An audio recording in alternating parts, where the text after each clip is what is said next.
watching Business Access TV. Business Access TV. Business Access. Business Access TV. Serious about business.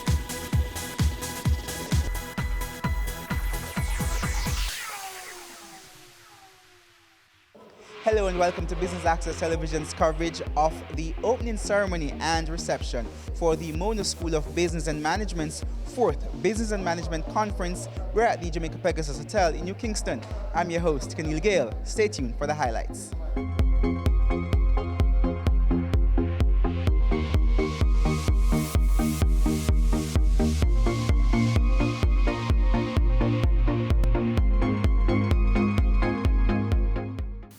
Honorable Minister Nigel Clark, other distinguished guests, members of the UWIC Committee, and members of the Mona School of Business and Management, academics from Jamaica and the region, members of the business community, President of the PSOJ and other dignitaries. Welcome. This is our official opening of our 4th International Business Conference, and it promises to be one of our most exciting as we deal with the topic of entrepreneurship and the promise that it should deliver to the economy. We're pleased to share and spearhead this initiative, and we feel that we're well placed to do so. The Mona School of Business and Management has a long record of research, teaching and learning, as well as implementing our own venture competition program, which has gone on to be the 2-time defending champion of the National Business Model Competition. So we feel that we're uniquely placed to have this discussion about entrepreneurship. We seek to bring together all the members of the community, entrepreneurs, small and large, and to have critical discussions. We've started today, but over the next 2 days, on how we can advance entrepreneurship, both traditional and social entrepreneurship, in collaboration with you, our partners. So, welcome once again. We look forward to stimulating discussion. As I said this morning, this is another in the series of building bridges between not just Mona School of Business and Management, but also the wider university to the business community. We feel it's important that what we do impacts you today and tomorrow. Today it is teaching and learning, tomorrow it is research. We had our first in 2015. And at that stage, our executive director at the time, Professor Denzel Williams, thought it would be a good idea to have an event that showcased more of the work of the University of the West Indies, more of the experiences of small island developing states in the area of business and management.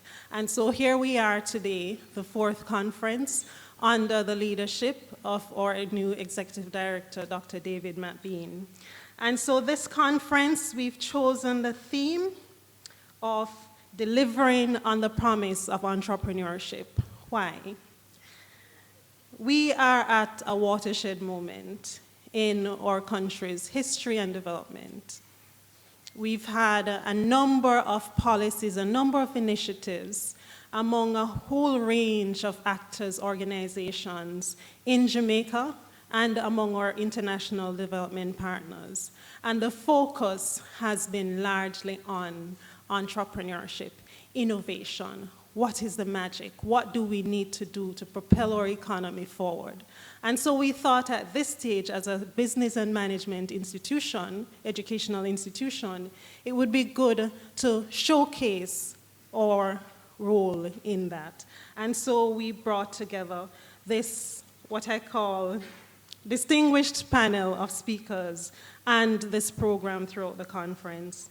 So we have put together 23 sessions over a 3-day period. We started this morning at 8:30 a.m. and I'm happy to see many of the people who were here at 8:30 a.m. They're still here with us, and I'm grateful for that. We don't take that kind of support lightly at all.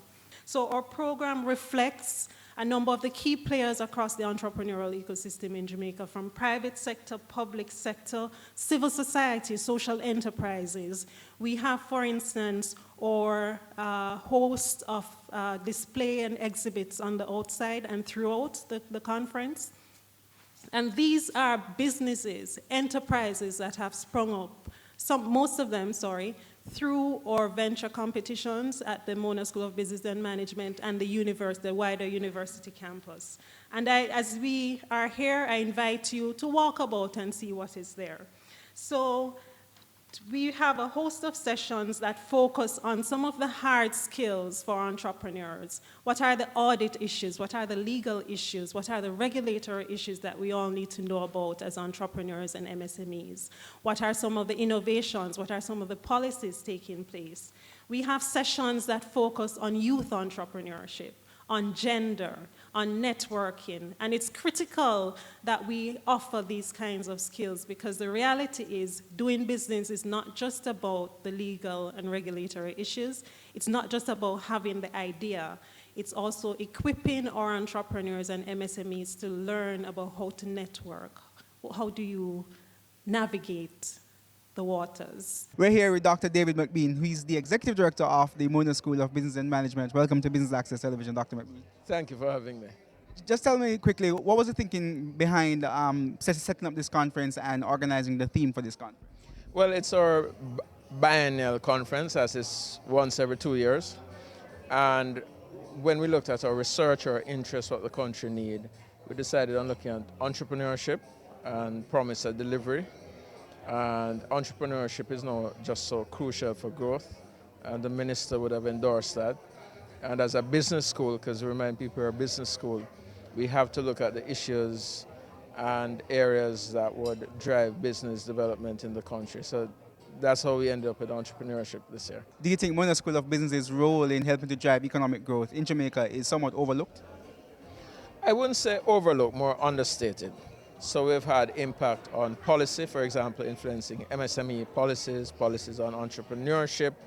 We've done research and consultancies with all the major companies in the country across manufacturing, finance, for example. So we are an important part of the fabric. Our graduates, whether at the undergraduate level or the postgraduate level, are in every facet of business in the country. But people tend to take it for granted. And so one of the things we have to do is certainly increase our engagement, but also highlight our existing engagement. Do you think there needs to be greater collaboration with the Mona School of Business and other faculties on campus? Yes, and we do have that collaboration. So for example, our master's students right now are solving some problems in the Faculty of Medicine. And we're doing work also with the main administrative centers, looking at student performance. And so we are increasingly more integrated, and we run the venture competition on campus, whose winners have gone on to win the National Business Model Competition. So we don't only take MSBM students, we do take students from other faculties. So we do a bit, but we have a lot more to do, and especially around entrepreneurship, driving that throughout the university. I'm really very pleased to be here and for the DBJ to be a sponsor of this very, very important conference that the Mona School of Business and Management is putting on. Indeed, this is the second year that the DBJ is sponsoring this conference. And I am pleased that we are sponsoring again this year, because the theme of the conference, delivering on the promise of entrepreneurship, is really aligned with the work that we are doing at the DBJ as it relates to our focus on the micro, small, and medium-sized enterprises. So we have capacity building programs that are offered to the micro, small, and medium-sized enterprises the work that we're doing in entrepreneurship, the work that we do with the universities, with the incubators, the business model competition that we sponsor every year with the universities.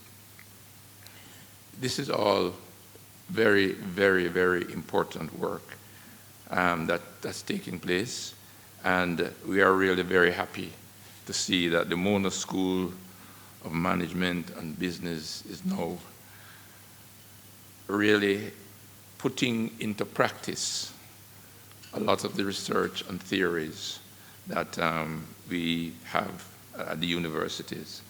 So yes, we are very pleased. We are very happy to be a sponsor of this conference, and the reports that I've had so far, the conference has indeed has gone very, very well.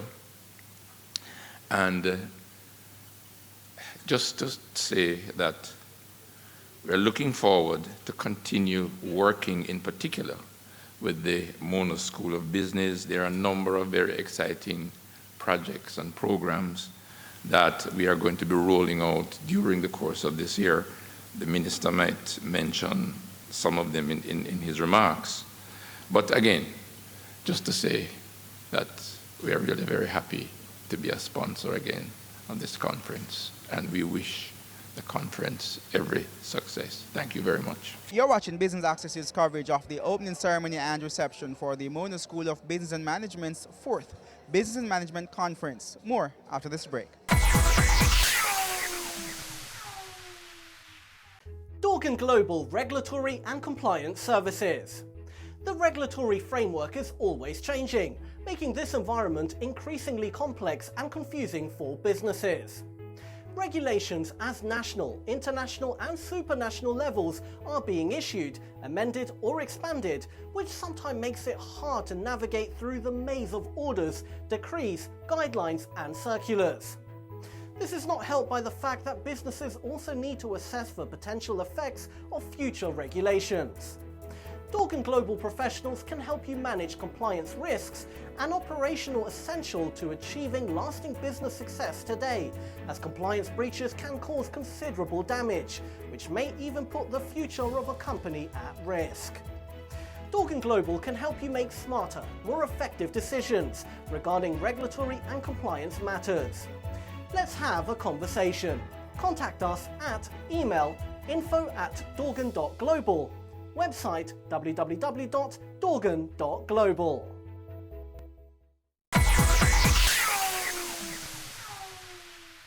Welcome back to Business Access Television's coverage of the Mona School of Business and Management's Business and Management Conference. Here are more highlights.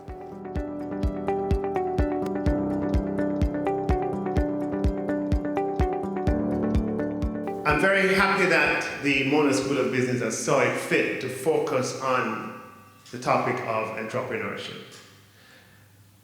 Entrepreneurship at its most fundamental level is taking risk in order to achieve a particular objective. You can have social entrepreneurs, you can have business entrepreneurs.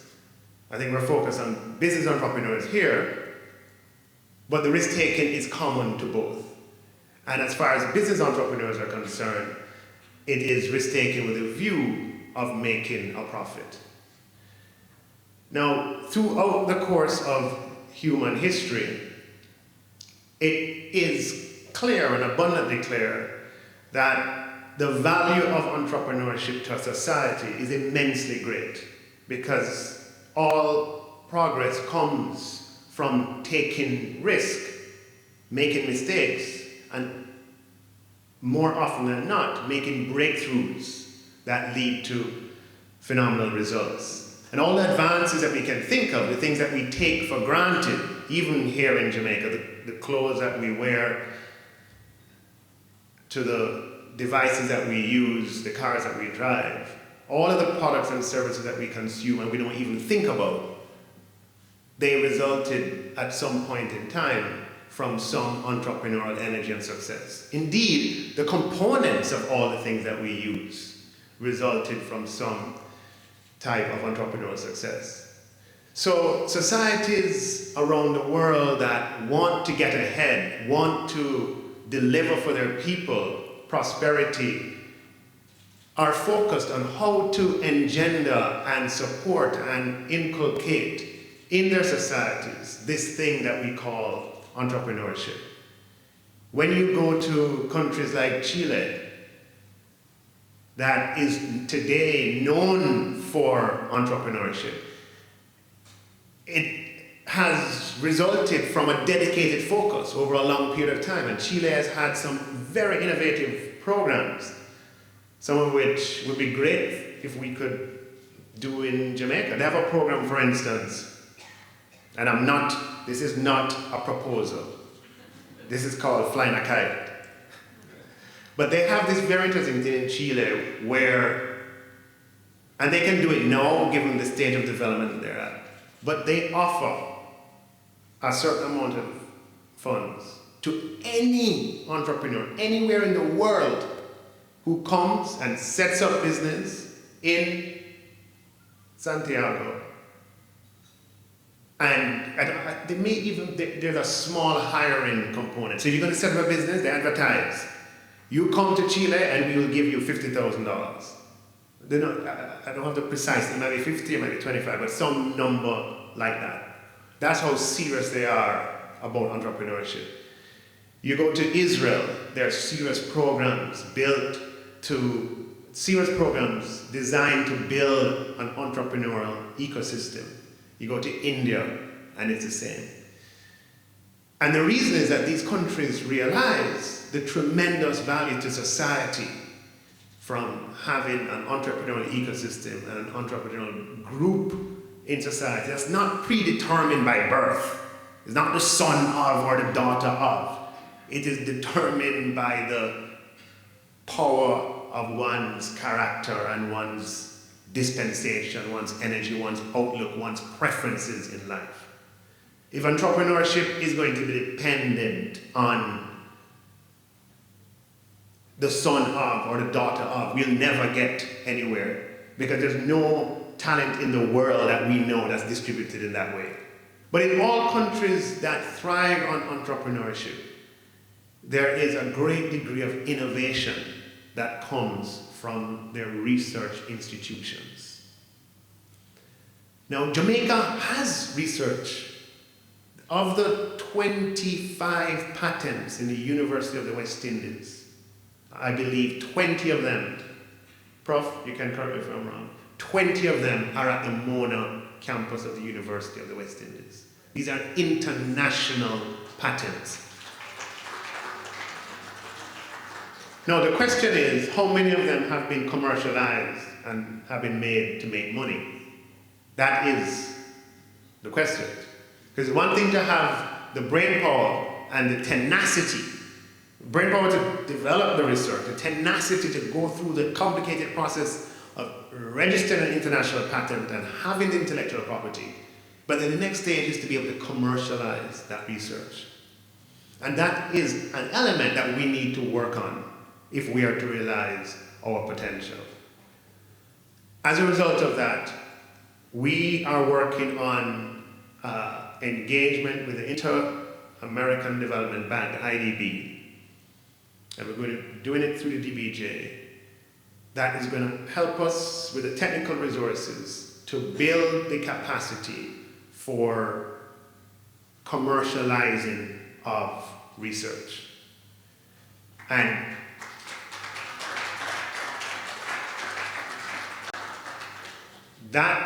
these things normally come with loans. So they lend you money and then they have one of the consulting with it. We're in the process of negotiating that now, and I hope before too long it is something that we can launch. And as I said, a key component of it will be to enhance our ability to commercialize research. The inspiration that comes from, that leads to these kinds of development are not known, it's not known a priori from which quarter it will spring. We don't know in advance under which rock or at which root of which tree this inspiration is going to arise. And therefore, we have to have an environment where wherever it springs from, capital can be available to allow it to move forward. And having a market economy where prior ownership of capital is a necessary prerequisite to get from point A to point B is an experiment in futility. That's an exercise that will never work. We have to democratize capital, and it only responds to ideas.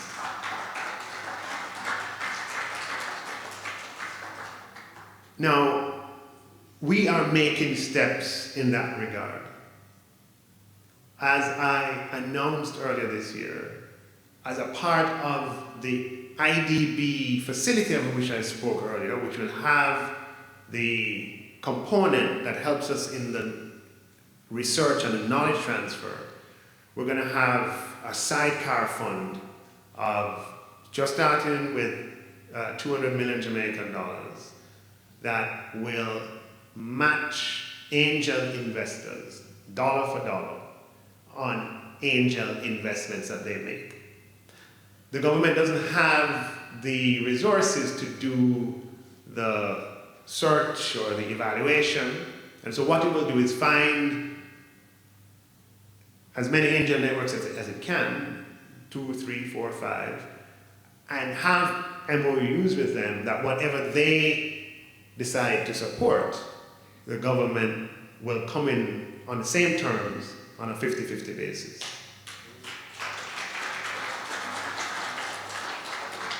This will expand the pool available for the ventures that are at the riskiest and most uncertain stage.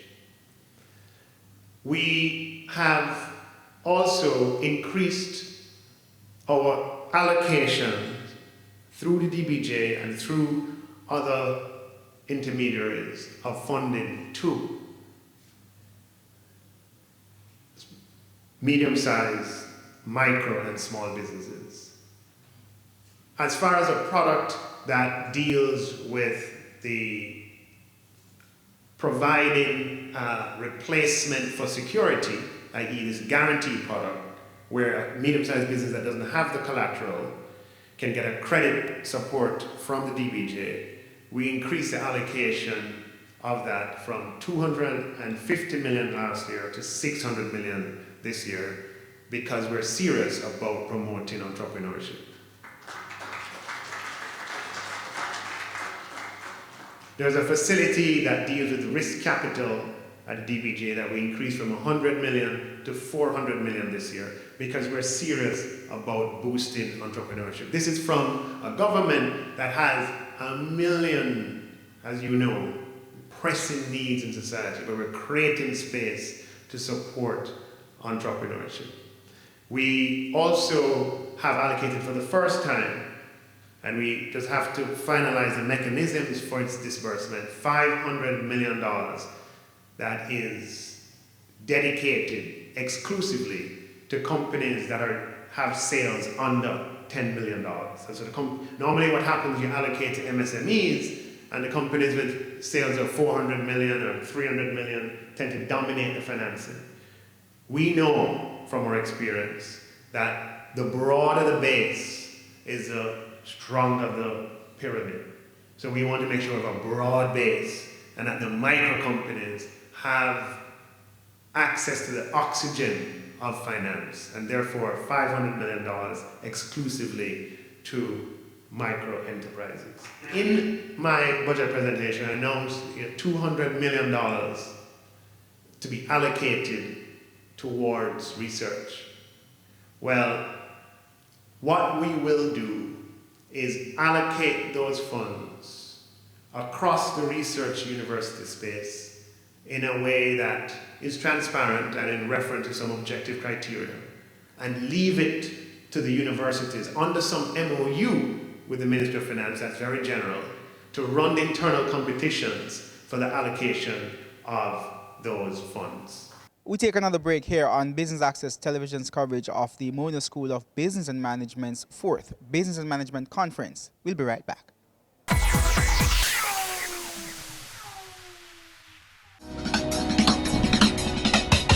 Cameo brings the creative industries to life,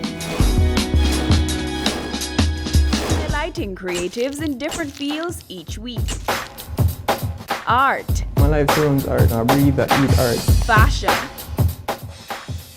Food. Without a customer, we're nothing but four walls. Music. Film. Cameo, only on Business Access TV.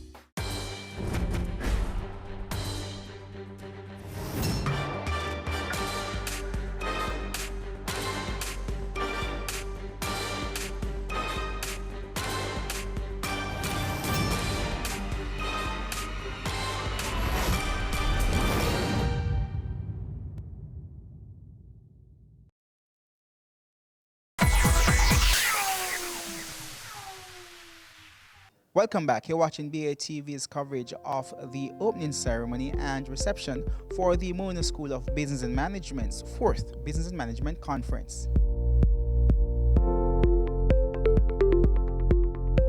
Mr. Clark, welcome to Business Access.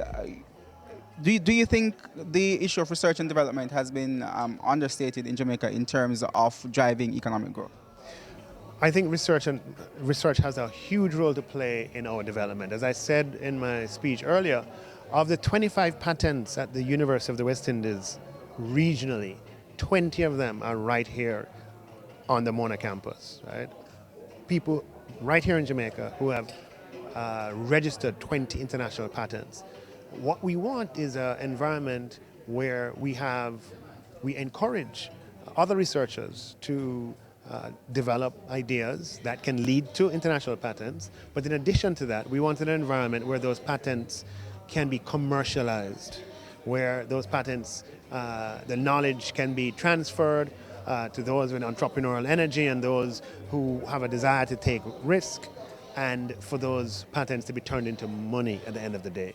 And the government is focused on working to ensure that this becomes a possibility. We're working with the IDB, Inter-American Development Bank, on a project to boost entrepreneurship in Jamaica, and a big part of that project will be to provide the technical resources and provide us with the technical help to build those knowledge transfer mechanisms to allow us to commercialize research. How will you ensure that the other universities do not feel left out? Because you did speak about spreading it across the country, but how will we ensure that it's not just heavily UAE? No, absolutely. When I speak about, I'm just using the examples of the patents because they have come from UAE, right? So that's just a fact of life. But our approach to research will be Jamaica-wide. Any institution involved in research, whatever we are doing, for example, with that IDB project to boost entrepreneurship, will be generally available. You spoke about the $200 million that will start in the fund. What about those who say, that's not enough if we really want to monetize this properly? If you start at zero, right, and you go from 0 to 200, that's an infinite increase, correct? Mm-hmm. Okay, we have to start somewhere. This is the first time that we're making an allocation directly from the budget specifically for research. Okay, normally how it is done, it is an allocation made to the university and then they choose what they're going to put here and there. Here we're saying research is important, and we are symbolizing what we mean by that by making an amount available. And we start somewhere and we hope to build on that over time. All right, Mr. Thank you so much for talking with us. My pleasure. Your response to the minister's presentation earlier about the government's commitment to research. So, Mr. Clark said some very positive things about supporting entrepreneurialism and entrepreneurship in Jamaica. And I think that many of those things, if implemented properly, will have some visible impact that we're going to see. So, talking about giving space to the private sector and for that creativity to be found and democratizing funding for them, great things.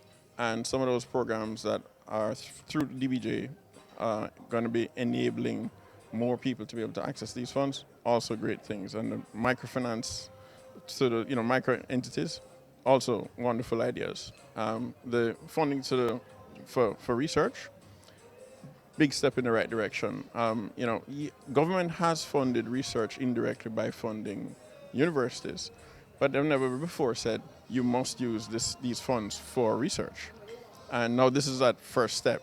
And I think it's very good to recognize that what research does is help provide solutions to problems that, let's say, nobody knows the answer to yet. That's the point of research. And so to recognize that that's an important component of that stream of activities that leads to the kind of entrepreneurial outputs that we're looking for, that have economic impact. And to recognize that some deliberate funding needs to be put into that, that's a step in the right direction. So I fully support.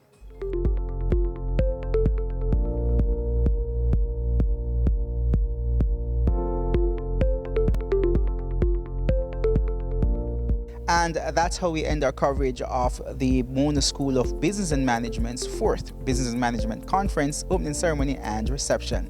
I'm your host, Keneal Gale. Thanks so much for watching.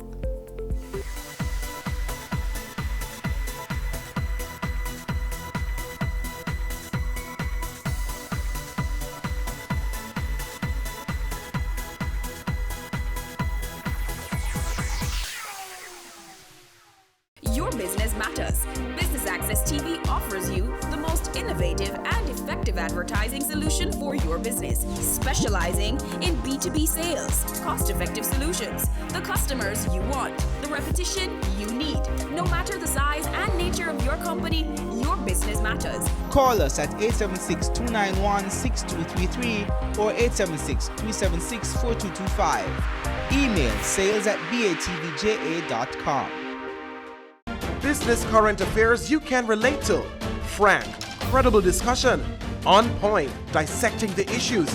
Offering solutions to Jamaica's challenges. On point. Thursdays at 8 p.m. on Business Access TV.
They say it takes a village to raise a child, but the world will one day need the leadership of that child. The time you spend with your child matters. It stimulates their minds and shapes the way they act. Talk with your children. Help them to better understand the world around them and to value what is truly precious. Above all, the most valuable gift you can give them is love.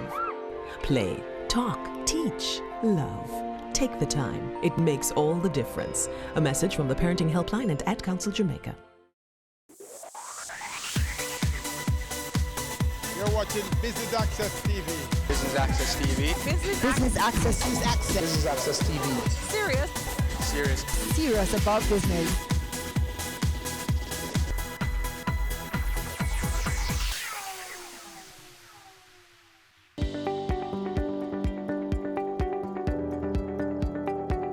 Keys, and Business Access TV is here to bring you all the happenings. Stay tuned.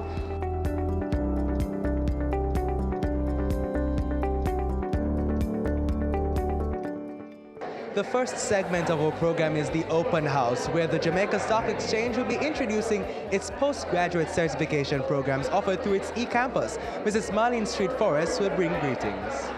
I want to thank you for coming this evening to the JCE Campus's Open House.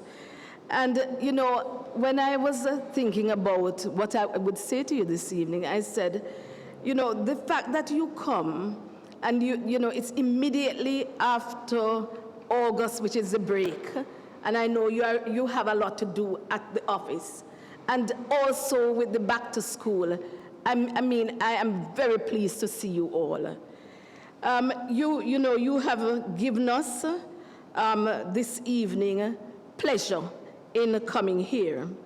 The intention this evening is to introduce to you the JC's exciting e-campus and the programs that we currently offer. And I'm smiling because I remember in 2012 at our launch, we said, and the program that we currently offer. And I am just excited about the fact that now we can say the programs, right, Dr. Lawrence, that we currently offer. And we feel that it is appropriate to share with you not only the number of programs we offer, but the level of certification that bolster our offerings. Because it is one thing to offer programs upon programs, but how does it enhance what you do? What can you do after you say, I've completed that program? There must be something to bolster it. And these include the accreditation by the University Council of Jamaica of our flagship program, the Postgraduate Diploma in Financial Services Management, our Continuing Professional Development Certification, which provides the stamp of approval from the CPD Certification Services in London that all our programs conform to continuing professional development principles, and also the approval from the Financial Services Commission of our online securities courses. The eCampus objectives are designed to match the objectives of the participants to our courses, which are to increase in the knowledge base of persons within the financial industry and the general marketplace. So we want to ensure that you know that while we operate within the financial industry, financial matters affect all companies. Am I correct, Dr. Lawrence? All companies. So it is a broad scope we are talking about. The ability also to practically utilize the training at the workplace and in the participants' daily life, and see to convert the training into a tangible currency. That is upward mobility in the organization. As the best performing exchange in the world, and you know, I would have to say that, right? For 2015, 2018, and we are second at this point to date in terms of what Bloomberg has said. But 2 weeks ago, we were number one. So we are watching this to see what will happen. And I want you to watch it with me. so that we know where we are for the end of the year. But it is no secret that we have a very clear vision on what the standard in training in the financial services sector and its employees should be. So you would be coming to the right place. We understand that daily the rules of the game changes in the financial sector, as well as other sectors of commerce. And the risk in the market are greater now due to new and sophisticated products. You know, we're looking at bitcoins, and we are looking at other asset class, we would say.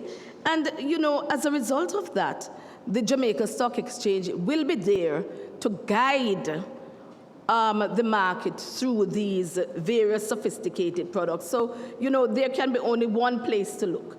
Our programs take these variables of this sophistication and all of that global changes in mind. And so there are several hundred persons working in the financial sector that will benefit from getting on board. We're hoping today to shed more light on the programs we offer, the matter of admission, the persons are here, or flexible payment plan, and the importance of the campus in general, and why we wish to engage you in having the campus as central to your thought. Whether as an individual or as a company or as HR, the campus must be central to your thoughts. Again, welcome. On behalf of the JC Group and the eCampus, I would like to extend to you all a warm welcome and thanks for taking your time to be a part of this very informative event. I'm very pleased to be a part of the technical group which handles all technical matters relating to the eCampus. Our main objectives and goals and responsibilities are to provide training for our faculty members and our staff, as well as the eCampus administrative unit and our other stakeholders such as our students and the general public at large. I will be demoing our relevant technologies that we use in our day-to-day operations, as well as I'll be, giving you some brief system requirements of the systems that we use. Our website is based on Moodle, which is basically the benchmark for all universities and tertiary institutions worldwide. Basically, every tertiary institution uses Moodle to develop their website in order to provide that hub, that platform, that community, which all our facilitators, our participants, technical administrators, and the administrative staff of the eCampus can interact.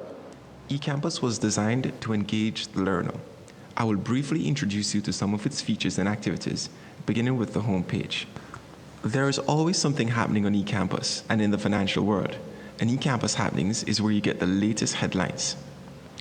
To your right, you will see a message notification box that shows messages sent to you from other students, your teachers, or administration. You will also notice a calendar that shows events for the current month. We'll talk more about calendar later. Let's move into one of my courses. To your left and to your right, you will notice several boxes that show you the latest news, all the course activities, upcoming course events, and others. You will notice that the course has an introduction. This section gives you all the information you need to know on the course. This section will also be updated to provide you with the latest information of most importance to the course material. You will also notice that the course has a general chat room and a general forum, two great ways of communicating with your peers. The forum lets you view topics created by teachers and other students. You can also create your own topics and comment on open ones. This is a great way to post general questions to your class members. The chat room allows you to have live chat sessions with class members who are currently online. Your teacher may sometimes use this as an open session to answer general queries. Let's now look at assignments.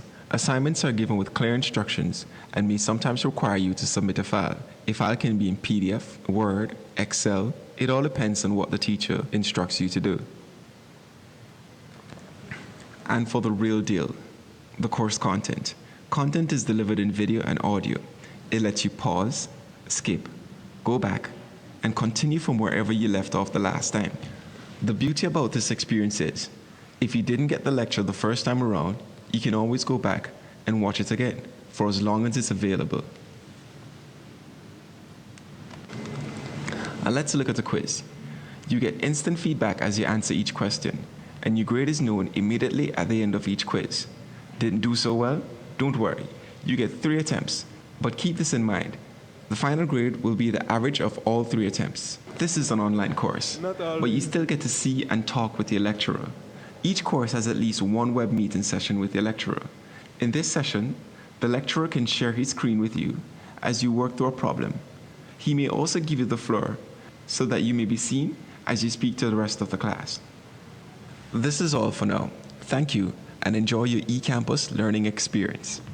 The next video I'll be presenting is our web platform.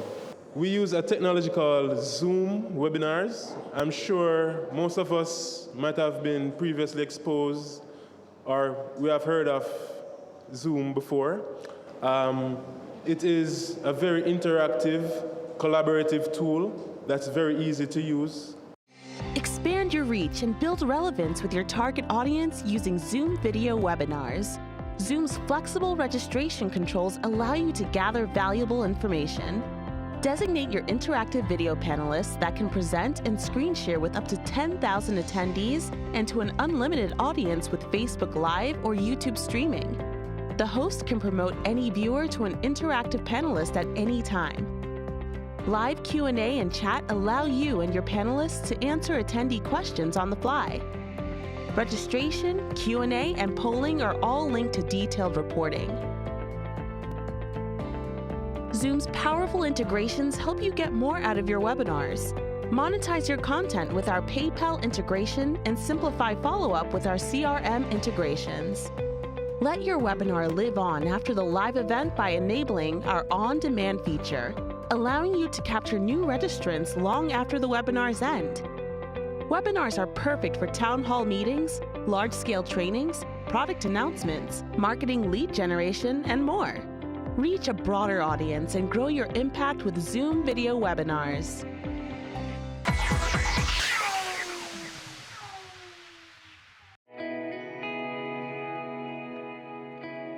Violence against women is a violation of human rights.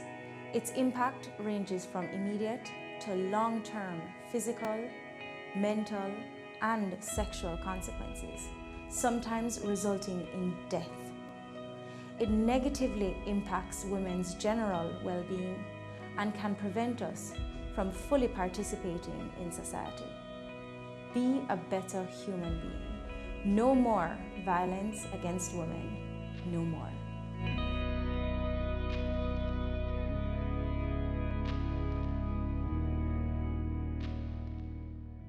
It's season 12, and Wealth Magazine Business Access is here to keep you business savvy. With an impressive mix of some of Jamaica's most inspiring business moguls, we continue to keep Jamaica informed, empowered, and ready to dominate. Tune in Sundays at 5 p.m. only on BATV. You're watching Business Access. Business Access. Business Access. Business Access TV. Serious about business.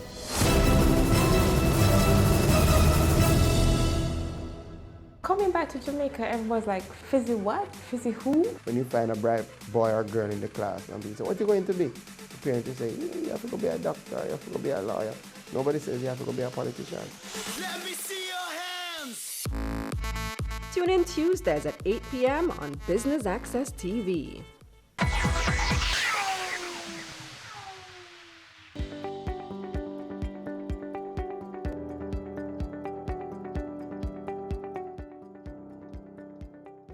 I never thought I'd hear the day when blackberries are archaic. It just goes to show that we have to keep up with the times, you know, and the product that the JSE eCampus has, this online professional development platform, is keeping up with the times. People want what they want, when they want it on time, and they want it delivered in a convenient manner. Gone are the days when you're going to be expecting people to come after you have completed or you're in your workspace to come to a 2-year, you don't have the time, and no workplace can manage anything like that. So I'm here to give you an overview of what I term a marquee product of the eCampus. The product I want to give you an overview of, and I won't be very long, is called a Postgraduate Diploma in Financial Services Management. Long acronym there. The Postgraduate Diploma in Financial Services Management is an occupational graduate program. It is higher than a bachelor's degree and everything else, associates, so on. It is a graduate program. So it is a postgraduate qualification, and it is an occupational qualification. You'll hear a little bit more in a couple of slides what I mean, or the distinction between occupational versus academic. It offers industry participants opportunities for critical exploration of the regulatory framework, governance issues, financial products, and services in an academic climate of high intellectual rigor. And a part of why this program was developed was because of a recognition that someone may come to the financial sector with an MBA or a bachelor's degree from a recognized institution abroad. But the actual workings, the mechanism of how the financial sector works locally is not treated. And so there was a need for persons to get up to speed to be able to deliver products and services in a much more efficient way. And hence the concept here. But I must also say before I move to the next slide that the concept was a visionary one from Mrs. Merlin Street Forest. I mean, I'm sure she's accustomed to that term being associated with her name now. Matter of fact, you can probably say Merlin Visionary Forest. Because it was out of her idea, really, that this need was being filled. It is 15 months in length. And this, by the way, compares very well with similar occupational postgraduate degrees in the world. Now, what is a professional degree? Remember I said I'd tell you what the distinction between a professional and an academic degree. And I put it in bold there, partly. Well, first of all, let's go from the first bullet. It helps students to prepare for careers in their specific fields. So you have professional degrees in law, in pharmacy, in medicine, education. The length of the programs can vary, but span anywhere from 1 to 5 years. So 15 months is pretty optimal, as you can see. But important there, professional degrees are designed to directly prepare students for a particular career, hence the term professional or occupational degree. All right? And I just give a list of a couple of them that exist. And part of the reason why I use Juris Doctor and Doctor of Medicine is because all of a sudden when you hear about doctorates in these areas, you see prestige. So I'm making you understand that the postgraduate diploma in financial services management has pedigree. Now, what is an academic degree? An academic degree, the emphasis typically is about research. And I like to break it down for my students when they first enter in a class that I teach about research. Research is really about learning first. And it is that you are the lead learner in the field. And you're creating new knowledge. It's not about working with what you have. It's about creating new knowledge. And typically it's very heady and academic and published in journals and so on.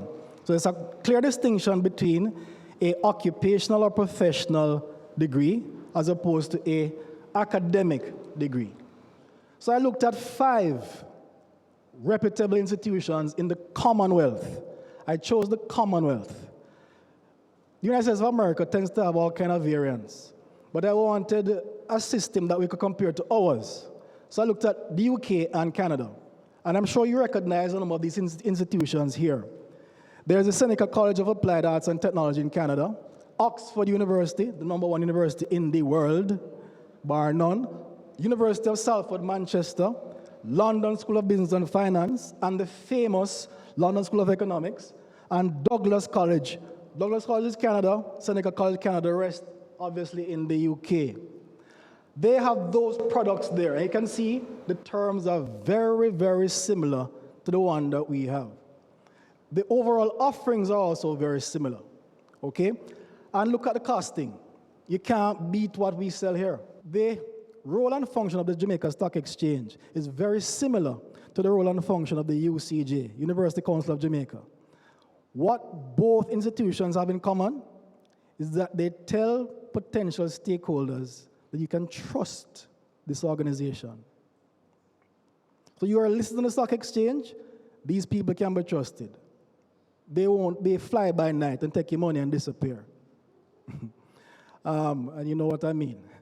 The UCJ is telling us the same thing. In essentially, in an educational organization, you don't want to go and invest your time or your money in a fly-by-night organization.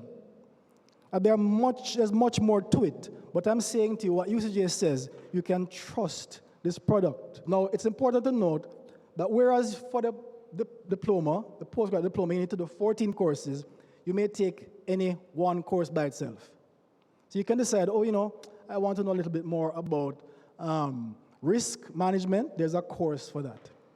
I want to know about corporate governance. There's a course. So say I want to just do a course by itself, you can do that, as opposed to taking on all 14.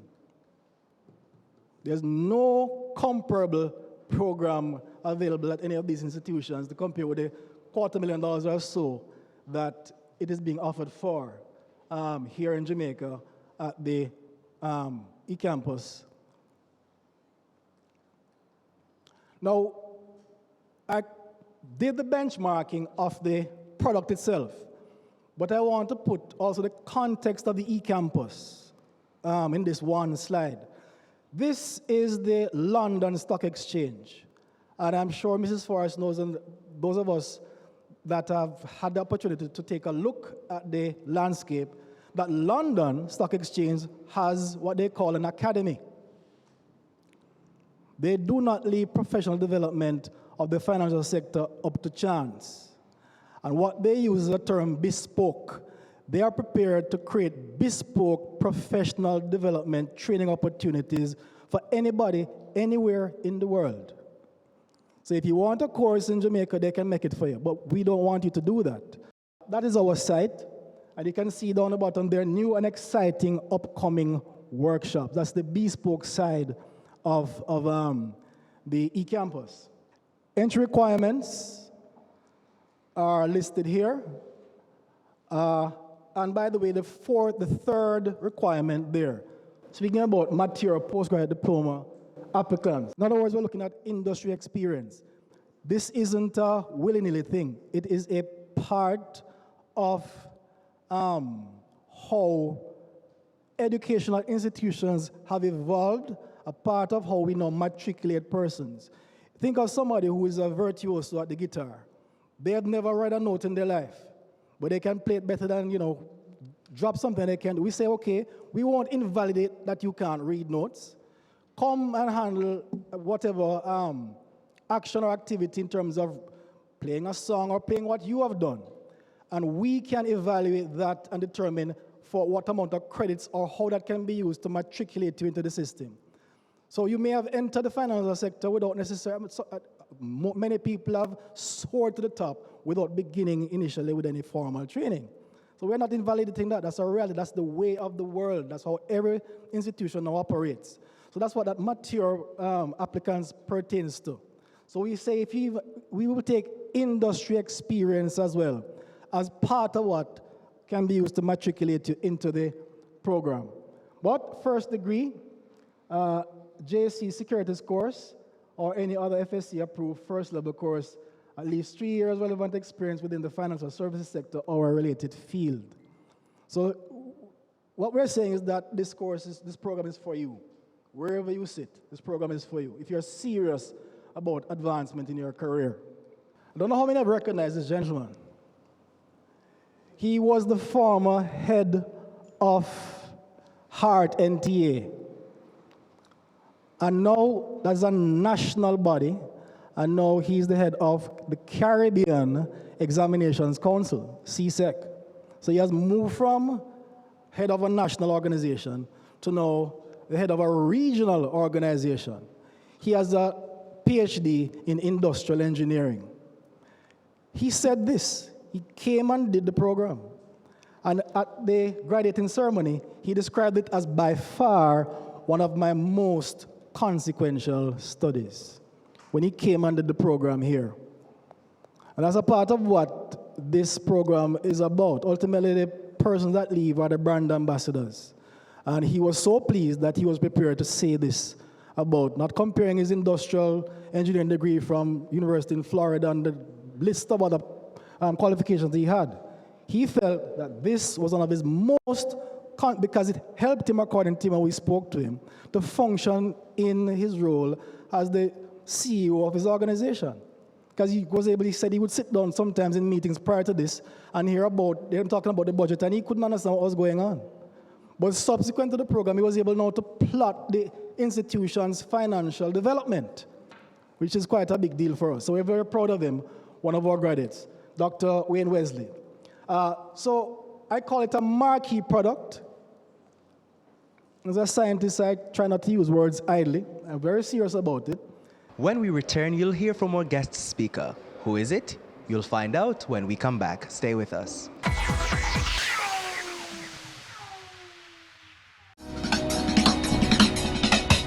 Cameo brings the creative industries to life,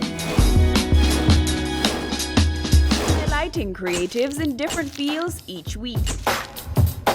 Art. My life surrounds art. I breathe, I eat art. Fashion. Food. Without a customer, we're nothing but four walls. Music. Film. Cameo, only on Business Access TV.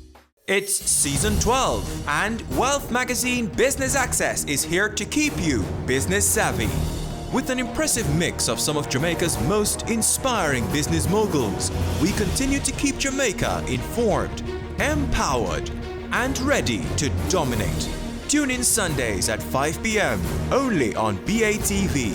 You're watching Business Access. Business Access. Business Access. Business Access TV. Serious about business.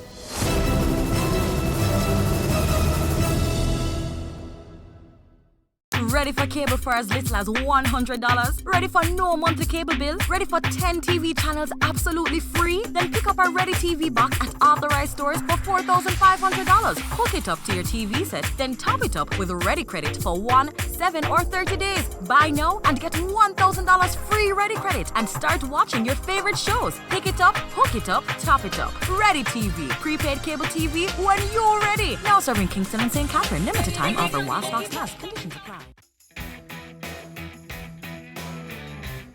I'm Jean Laurichin, and I'm the Executive Director of ProCom, ProDev, and CCRP. BATV had heard about our outreach arm, which is a Caribbean community of retired persons. I think BATV is having a very positive impact. And as a result of that excellent feature, we got more members. So clearly people are watching BATV. I always say to my clients, you should have a 360-degree campaign. Do not limit yourself to one media house. And especially those who are in business, I think it's very important to include BATV in their portfolio.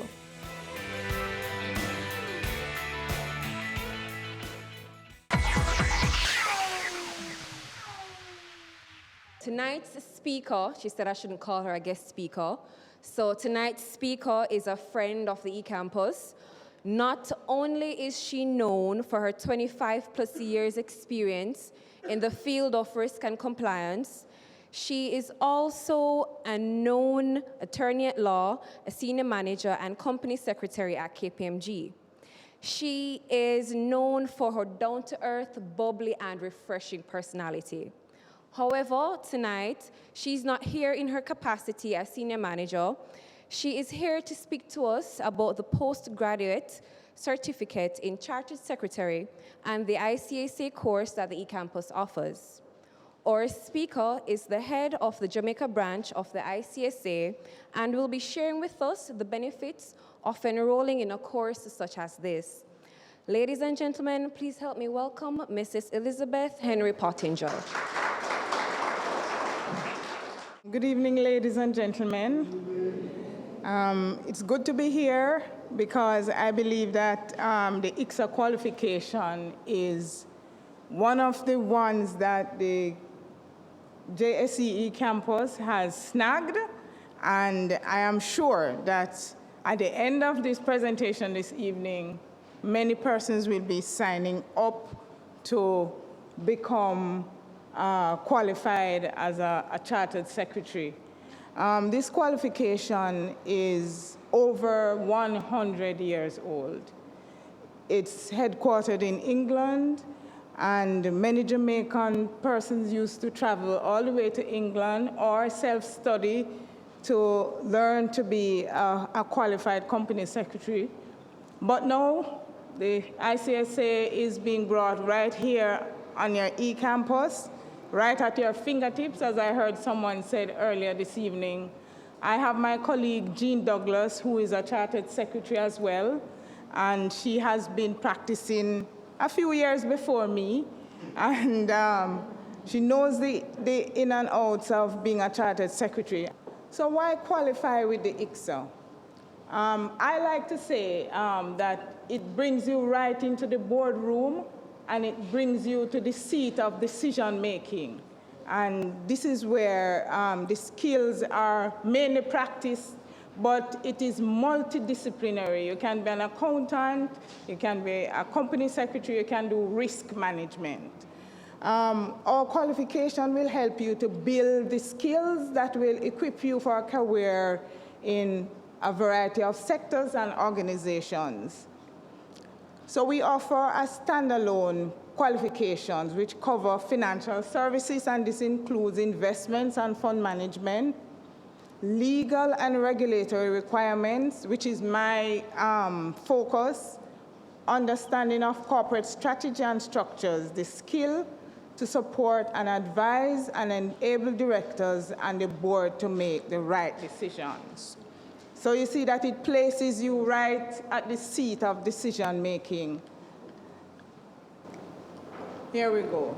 So why is this qualification? Why is this, and what are some of the benefits? You get a chartered status, which is the benchmark for company secretaries and governance professionals.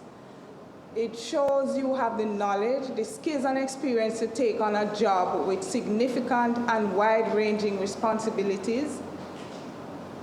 It gives you access to thought leadership, research, and our highly respected guidance notes. You get free access to our technical helpline, and the qualification is transferable across major countries. So if you're a chartered secretary in Jamaica, you move to England or Australia or Canada, you can use the same qualifications at the same level. You do not lose your ranking. And the membership is transferable to any ICSA division as long as you're a resident in that division. So this is the stepping stone for your qualification. And pay attention to this particular slide, because different persons will fit in at different steps. You have the foundation, the part 1, and the part 2 qualifications. So the foundation program entry, if you hold a degree or a higher national diploma in either law, accounting, business studies, or business management, then you'll be required to sit and pass the foundation level, which is what we just showed you. The foundation level is the one in red, down the bottom there. So part 1 entry, if you hold any of the following qualifications, you may be eligible to start at part 1. So the HND in law or accounting, HND or degree in business studies or business management, ICSA level 5 diploma in offshore finance and admin, level 5 diploma in finance and administration, or an unrelated degree, and have 5 years or more experience in a company secretarial or governance professional role. So the related degree, entry law. These are law graduates holding an approved UK degree in law, and you'll start at part 1 and will be eligible for exemption from the company law module. So if I go back to that presentation, there's a company law. If you have a law degree, you will be exempt from writing the company law section of part 1, but you would skip the foundation level. So if you have a related degree entry in finance, and the graduates holding an approved UK degree in finance will start at part 1 and will be eligible for exemption from the interpretation of financial accounting module. If you have an MBA entry, they will have to review what your MBA was in and give you the relevant exemptions that are applicable. So for the professional entry, law, lawyers with fewer than 5 years professional experience will start at part 1 and will be eligible for an exemption from the company law module. They may, subject to previous knowledge, qualification, and experience, also be eligible for an exemption from the development of strategy mode. You must be a member of the bar, and the Jamaican bar is acceptable to the ICSA qualification. Professional entry in accounting. Accountants with fewer than 5 years professional experience will start at part 1 and will be eligible for an exemption from the interpretation of financial accounting information module. They may, subject to previous knowledge, qualification, or experience, also be eligible for an exemption in the development of strategy mode. The fees, I think it's comparable to what we have heard earlier. The fees, the program says that you have a registration fee of £77. There's a subscription of £135. To be exempted, though, you have to pay £157 per module. And the exam fee is also £157 per module. And there's a study text per module. And note that the annual subscription fee is payable to maintain your student membership. So it means that in order to even do those 2 papers, the case study and the other paper, you must register as a student of the Institute of Chartered Secretary. The ways to study: tuition provider, which the eCampus is a registered tuition provider, and you will be taken through your paces through the through this eCampus. I don't want to say too much about the other study. You can self-study as well, but I have found that most people who self-study, they have a great difficulty in passing the exam. So I would encourage you to sign up with the eCampus and take advantage of all of the help that you can get. This is a worthwhile qualification, I can tell you. And we have some postgraduate partners, and I think the eCampus, I'm not sure that you're a postgraduate partner as yet, but you are a provider of the services. We have a link that you can find the full list of postgraduate courses and providers. And here are some facts I provided for you. Students must register with both the university and the ICSA prior to completing the course. And your fees vary from that of ICSA, the fees that you pay to the eCampus, and your membership fees are payable directly to the institute. So for the foundation program, which is the red box that we skipped over earlier, there are 4 papers here.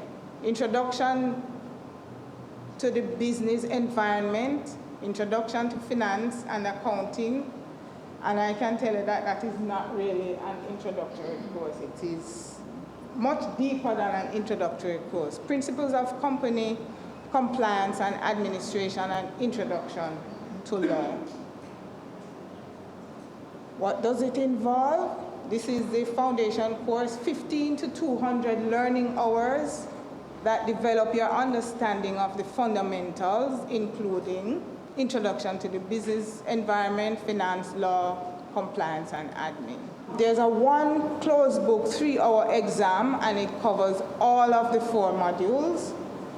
It leads to the foundation program certificate at level 4 and the right to continue to study for the qualifying program. So remember that there are 3 levels, the foundation, part 1 and part 2. Some people might be exempted from the foundation in its entirety. Some will be exempted from parts of part 1. Some will be exempted from all of part 1. And some will be exempted from part of the part 2, depending on your years of experience and your qualification. The presentations may be over, but the event isn't quite done. Now let's go mingle.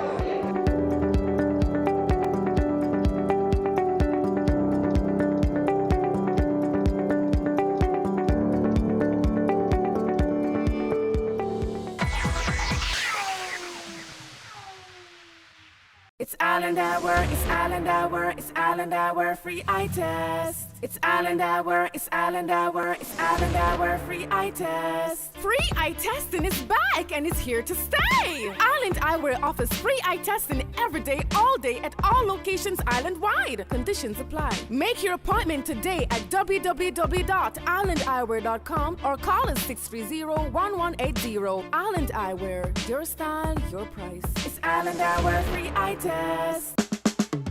Caring Hands Season 3 continues to effect change in a changing environment. Many of us were raised by grandmothers, right? So, I mean, we know the wisdom that these people have. Going beyond business. The little leaders of today are our leaders of tomorrow. And with the proper education, we'll have very good leadership coming from that. That's Season 3 of Caring Hands, creating change and shaping lives, every Sunday at 5:30 p.m. on Business Access TV. Sundays at 4:30 p.m. It's all about Home Sweet Home.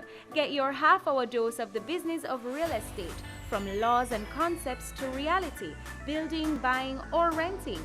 Or what about trends in decor or renovations? Home Sweet Home will keep you up to date.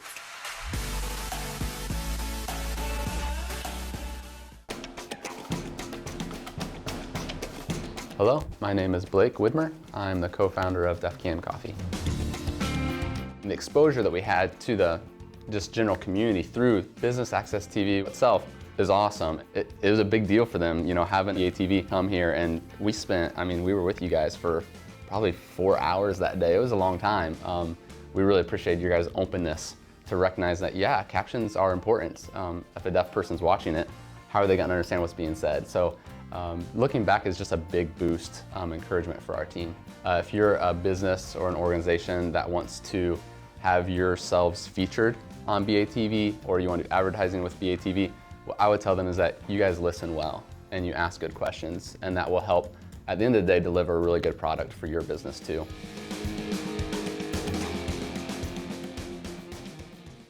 They say it takes a village to raise a child, but the world will one day need the leadership of that child. The time you spend with your child matters. It stimulates their minds and shapes the way they act. Talk with your children. Help them to better understand the world around them and to value what is truly precious.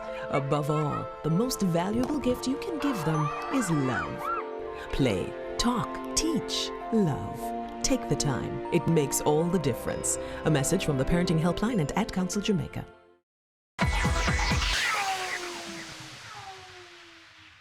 So, Mrs. Street Forest, the eCampus was launched in 2012 and it's a number of years now. What's the traction been like and what can we expect going forward from this regime introduced by the JSC?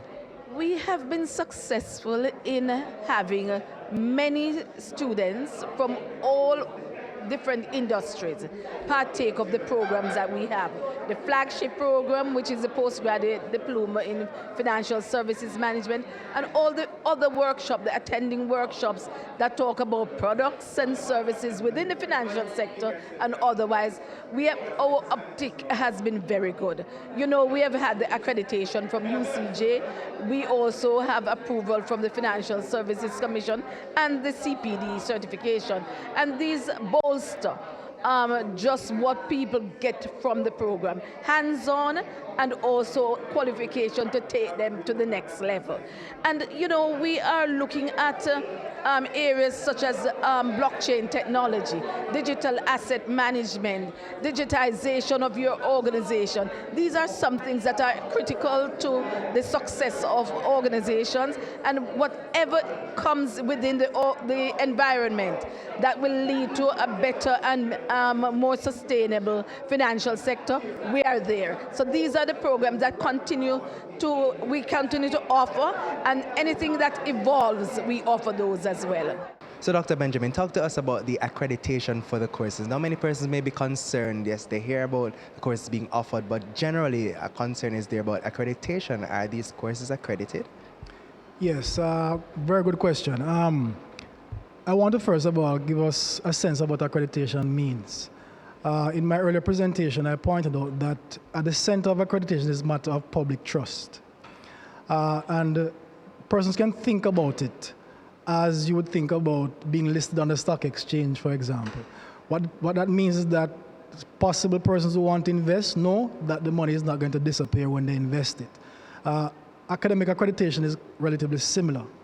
The University Council of Jamaica provides a platform and relevant processes and procedures that when a company or when an institution, when a program has been accredited by the University Council of Jamaica, what they're saying is that potential stakeholders, students who might come on board, financiers, matter of fact, you can't get a student loan if you're not going to be going in an accredited program. So you're saying to the person that, look, this is a program that is trustworthy.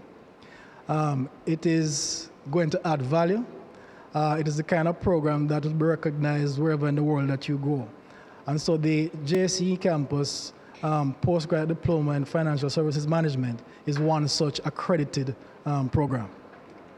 And for persons generally who may be interested in, let's say, pursuing this course, how well does it tie in, or how different is it from any other postgraduate degree, let's say, offered by any other institution? Why is it that I should choose doing this program over any other? Absolutely. No, the program is offered by the Jamaica Stock Exchange eCampus. One of the key mandates of the eCampus from its parent body was to ensure that the providers of financial services in the landscape are well equipped to provide advice, to provide innovative services and products to the market. And in order for this to happen, they have to have a firm understanding of the governance structures of the banking industry, financial services industry, understand international best practices, of course, local best practices, and so on. And we ensure that all our graduates, when they leave the program, through having done the 14 courses, there are about 17 outcomes we have put there. I can't remember all of them off the top of my head. But among them are the essentials to be able to advise and to develop and implement products, both financial products, as well as to provide advice to potential clients as to how to invest their own money. Yes. So you're saying, of course, by all means, it's the best program to choose to do. It is the best program because it is customized for the Jamaican context. And even if somebody has another degree, they would probably be studying a lot of theories, and it's not that we don't do theory work in the postgraduate diploma in financial services management, but that we are looking at it more as an occupational and an applied degree, so that it is more practical, it's more hands-on, it's more oriented towards being able to respond to the needs of the Jamaican local context. So, Mr. Parks, the Jamaica Stock Exchange's eCampus has a wide range of courses offered. Tell us a bit about these programs. Sure. Well, our flagship program is our postgraduate diploma in financial services management. We have a suite of other postgraduate certificates that are offered, including we have the compliance and information governance, we have the financial planning and wealth management, we have the brokerage operations, and many others that are specialized to the different sector. So because we cater to the financial services sector, we have persons who need more enhanced training for security brokers, banking, insurance, and any other entity that offers financial services in general. But we also offer a suite of workshops that are specifically designed to enhance the learning outcomes, to ensure that persons can become a more enhanced desk-ready operant. That is, we highlight gaps that might be there in the marketplace in terms of from an HR perspective, and also persons who are interested in upgrading their skill, because we are CPD certified, which is a continued professional development certification that comes through London, England, and we ensure that everything that we offer are at the highest level to enable all of our participants to be desk-ready operant, or to be a desk-ready operant, and bring an immediacy in terms of the know-how right to their desk for the benefit of the organizations as a whole. Now, I know your focus is on strengthening persons in the financial sector, but are there any plans to also offer courses for persons who may not necessarily have a degree now, but may be interested in learning about becoming financially savvy and strengthening their wherewithal as it relates to financial education? Well, sure. We offer the Jamaica Online Securities course, which is a minimum entry-level requirement for persons who require the basic knowledge. So we cater to varying personnel from that perspective. So persons who require to be licensed by the Financial Services Commission. The Jamaica Online Securities course that we offer is the minimum qualification that the FSC would assess in order to license you to give professional advice. We have persons who gravitate to that program, not necessarily because they want to give advice, but they want to have a better understanding in order to navigate the financial markets as a whole, to ensure that their whole financial health can be enhanced. So you've basically gotten the best of both worlds, a platform where information is shared and another where it's discussed. I'm Javon Keys. I've been your host, and thanks to you for staying tuned to the Jamaica Stock Exchange's eCampus Open House and Corporate Mingle. And thanks to the Jamaica Stock Exchange for having such an event where they're showcasing the offerings of their eCampus. Thanks for staying with us. Pleasant viewing.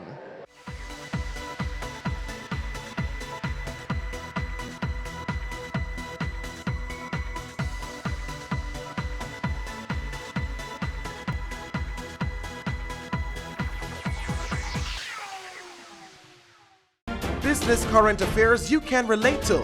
Frank, credible discussion. On point, dissecting the issues. Offering solutions to Jamaica's challenges. On Point, Thursdays at 8 p.m. on Business Access TV.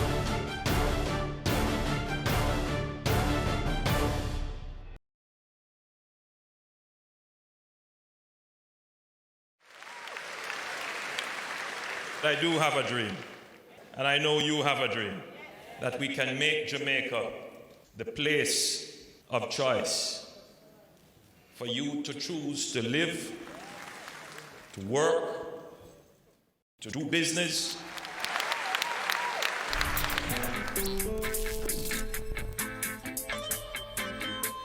We are going for the Jamaica we want.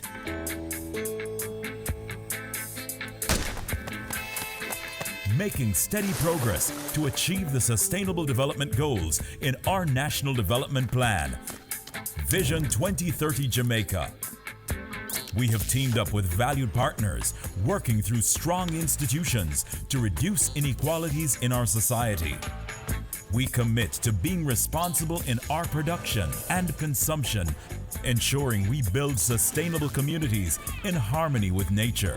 Jamaica is making significant strides in providing quality, lifelong education for all, enabling our people to be engaged in decent work to drive economic growth, equipping men and women with the skills to build resilient infrastructure, promote sustainable industry, foster innovation, and utilize new technologies.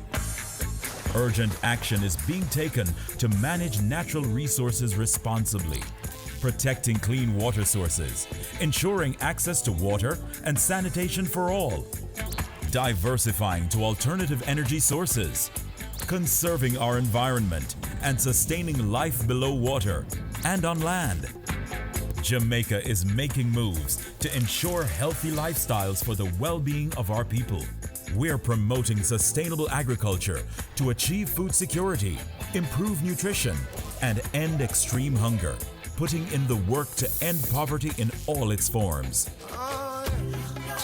We're on track in achieving our sustainable development goals through realizing our Vision 2030 Jamaica. We will leave no one behind. And I'm chilling right now, cause we're winning right now.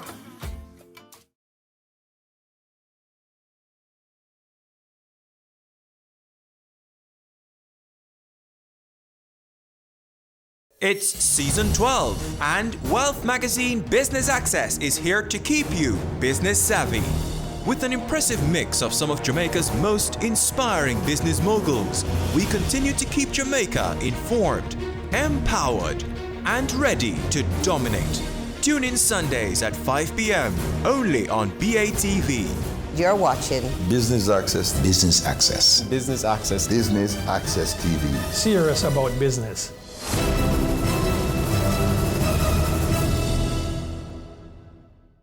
Your business matters. Business Access TV offers you the most innovative and effective advertising solution for your business, specializing in B2B sales, cost-effective solutions, the customers you want, the repetition you need. No matter the size and nature of your company, your business matters. Call us at 876-291-6233 or 876-376-4225. Email sales@batvja.com. On Point is brought to you by Dargin Global.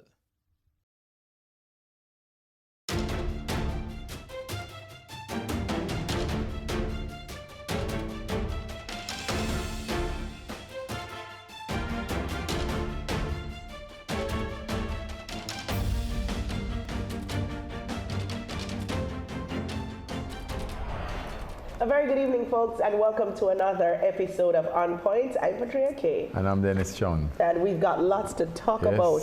The strike at UTEC. At UTEC. I mean, you know, I find it unacceptable. Students have paid hundreds of thousands of dollars, and you know, their education is disrupted because of this. And I put the blame on the administration at UTEC and the government. And the fact of the matter is that you can't owe people money. And then, you know, when I heard the Minister of Education coming on and talking about, well, we can't afford to give you this money. No, you owe the people the money.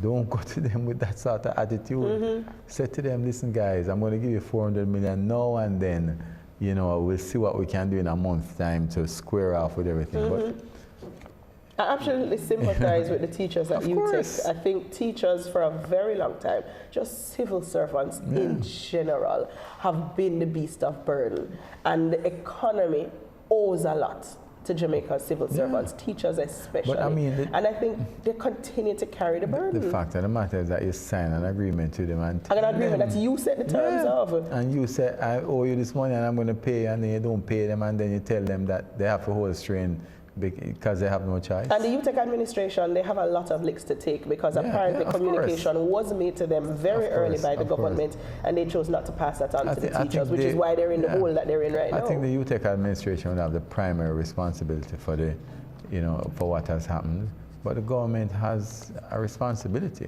I can't blame the teachers for putting their foot down. I really can't blame the lecturers for putting their foot down and standing their ground. Yeah. And far too often, change is agitated in the country because people block road. Because in a sense, this is a block road. This is an academic block road. Yeah. And far too often, we have to get down to that place for there to be any kind of change in the country. And so they understand that academic as it may be, at that level, they still need to do what they need to do to get their money. To get your money that you earn, you have to go out there and you have to protest. It's rough. That can't be right. I also see the sentiment of the students as well. I've been seeing some circulated WhatsApp messages to lecturers not wanting to break the picket line because students confused. We're coming up towards term end. There are papers due, there are presentations to be made. Teachers have given access to the students, their personal cell numbers, and they're reaching out and saying, hey, what do we do? And the teachers are saying, I can't, so you can't break the picket line. I know the students must be in a difficult position as well. They are in a very difficult position. What I know is it's going to hurt the brand of UTech big time. You know, I think a lot of people might think second and third time before. But there are frustrations on the other side of the board as well. I mean, you talk to people who are adjunct lecturers at both universities who talk about the pains it takes to actually get their money. Suppliers to both universities who bemoan how difficult it is to actually get paid by these institutions. There is a difficulty. There is a money management difficulty that we need to look at. And so this whole matter of the financing of institutions, of education, is an important one, which is why we're focusing on it in the show today. Yes. Anything else that stood out for you this week? I don't know that there was anything else. I know one thing for me, the drought is over. When I heard Evan Thompson make that declaration that the drought is over, I said amen, and immediately I started to look at the price of tomatoes. I don't know why it took so long for the drought to be over, because I know the other day so much rain was falling and dam was still at 30%. I know, and that was one of the questions that people had. There's a variance. What has happened is that the rain pattern has changed. Absolutely. And we have not changed our infrastructure to adapt to that rain pattern. We're rain falling, we're not catching water, and that's going to be the problem. All right, folks, so we've got a lot to talk about in the show today. First up, we're talking tertiary education and how to fund it. The deregistration numbers coming out of many universities far too high. How do we fix it? Should the government fix it? Should parents fix it? We'll talk about it on the show. And then later on in the show, we'll talk to some representatives from the UA Mona Guild who will be here to tell us about the entrepreneurship competition. But first, let's take a look back at some of the top business stories of the week. At number 5, Google has agreed to buy smartwatch maker Fitbit for $2.1 billion in cash. Analysts say the move could shore up Google's hardware business while also potentially increasing antitrust scrutiny. After the announcement, Fitbit shares jumped 16%. The acquisition is Google's second major purchase this year after it agreed to pay $2.6 billion for cloud software provider Looker in June. At number 4, reports coming out of Latin America is that Colombia-based Gilinski Group plans to acquire the regional banking arm of CIBC First Caribbean. Neither party has confirmed the acquisition, but sources familiar with the deal say the Gilinski Group either acquired or aims to acquire 70% of CIBC First Caribbean for $2.2 billion. At number 3, Republic Financial Holdings Limited has now closed its acquisition of 7 Scotiabank operations. Republic has formally acquired Scotia's operations in Anguilla, Dominica, Grenada, St. Kitts and Nevis, St. Lucia, St. Martin, and St. Vincent and the Grenadines. The acquisition will add 350 team members to its staff complement, US $1.5 billion to the group's total asset size, and $20 million to its net profits. At number 2, Proven Realty is investing $2.5 billion Jamaican dollars to construct its latest development called Via at Braemar Avenue in New Kingston. The development will have 99 units comprised of 51 studio apartments, 31 bedroom units and 18 two-bedroom units. Units will cost between 21 and 42 million Jamaican dollars, painted in the China International Import Exposition this week. Prime Minister Andrew Holness also had bilateral discussions with Chinese President Xi Jinping in a bid to strengthen relations between both countries. Meanwhile, China says it is willing to work with Jamaica to advance the relations between China and other Caribbean countries, while working together to uphold multilateral trade systems and safeguard the common interests of developing countries. When we come back, an interesting model to finance tertiary education, right here on Point.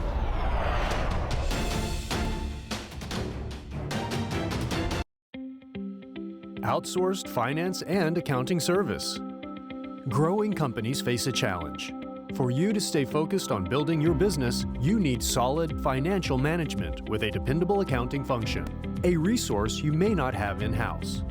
That's where we come in.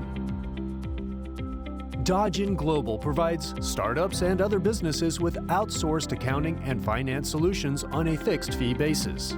No matter what your size or fundraising status, we can tailor our services to fit your needs at every stage of your company's life cycle. Whether you want to add expertise to your existing team or completely outsource your accounting and finance functions, we offer reliable and economical options, including accounting system installations and upgrades, from simple to complex, help establishing preferred banking, legal, payroll, benefits, and HR relationships, paperless online bill payment and bookkeeping, financial reporting and advice for management and investors, financial statement audit management, sales tax compliance. Our team can help you make smarter, more effective decisions. Let's have a conversation. Contact us at email info@dodgen.global, website https://dodgen.global.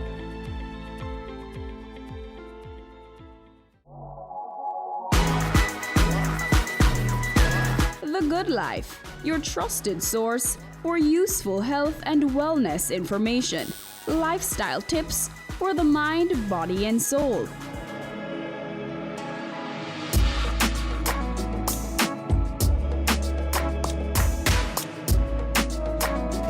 Tune in Tuesdays at 8:30 p.m. on Business Access TV.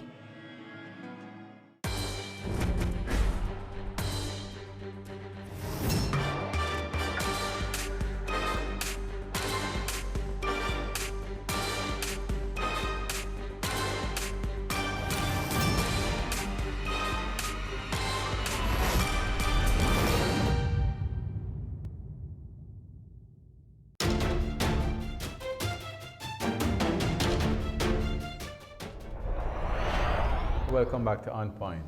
It's one of those topics that keep coming up all the time. How do we finance tertiary education as a country? And I mean, we really done for the Caribbean Leadership Reimagination Initiative at the University of the West Indies, Mona, Dr. Canute Thompson, who's putting forward an interesting proposal. Welcome to On Point. Thank you. Hey, thank Dr. you. Thompson. Yes. Good evening, Patrick. I'm going to get the controversy out Yes. right out the gate, because this is the kind of thing people have been craving out of the university. Reimagining of everyday Jamaican solutions.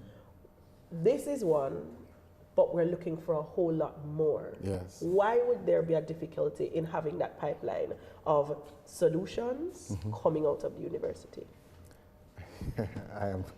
I'm not sure there's a difficulty of There pipeline. isn't. Why? So it's an unfair. Yes, it's an unfair criticism. I think one of the issues is that colleagues at the university have not found sufficiently creative ways or reimaginative ways of transmitting their ideas to the general public. Yours we know of because it came in the newspaper. In the newspaper, right. Yes.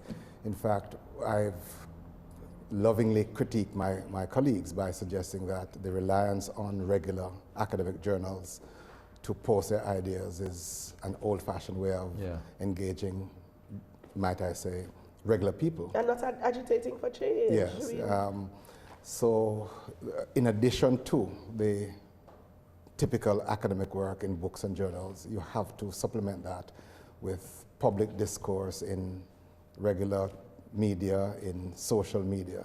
That's how the world is going. In fact, is it that they don't want to do it, or they just don't have the capacity to make that transition? Or they're just old school?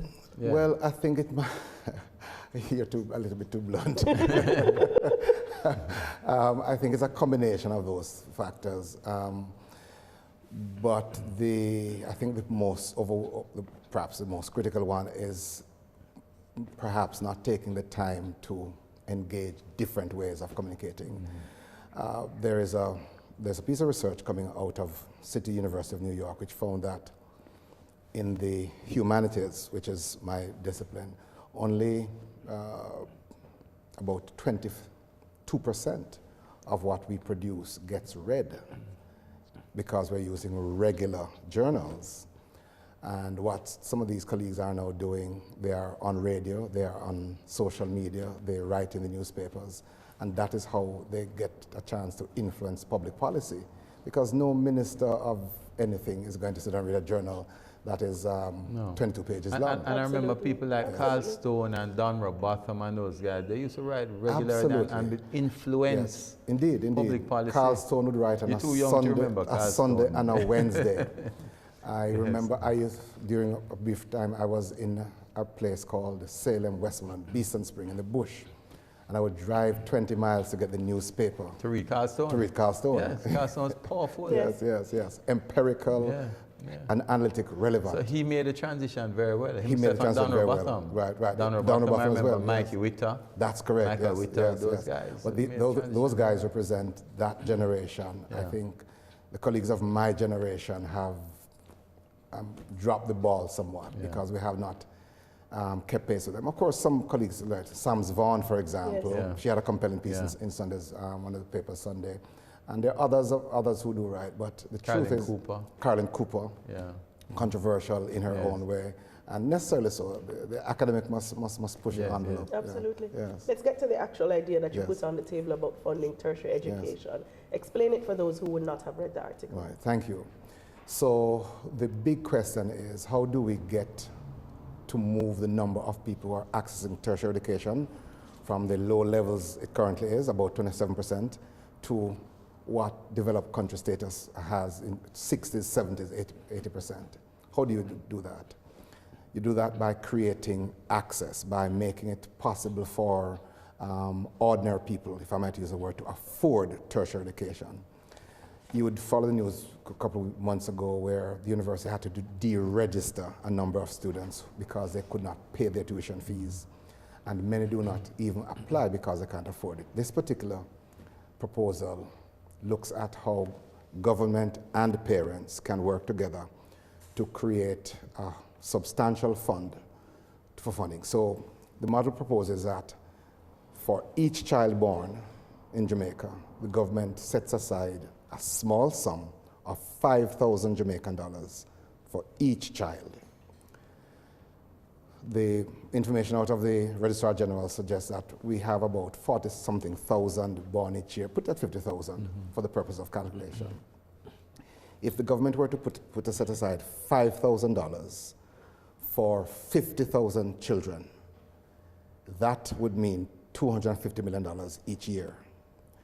That $5,000 for each child is a one-time commitment. Next year, it's a different child. Yes.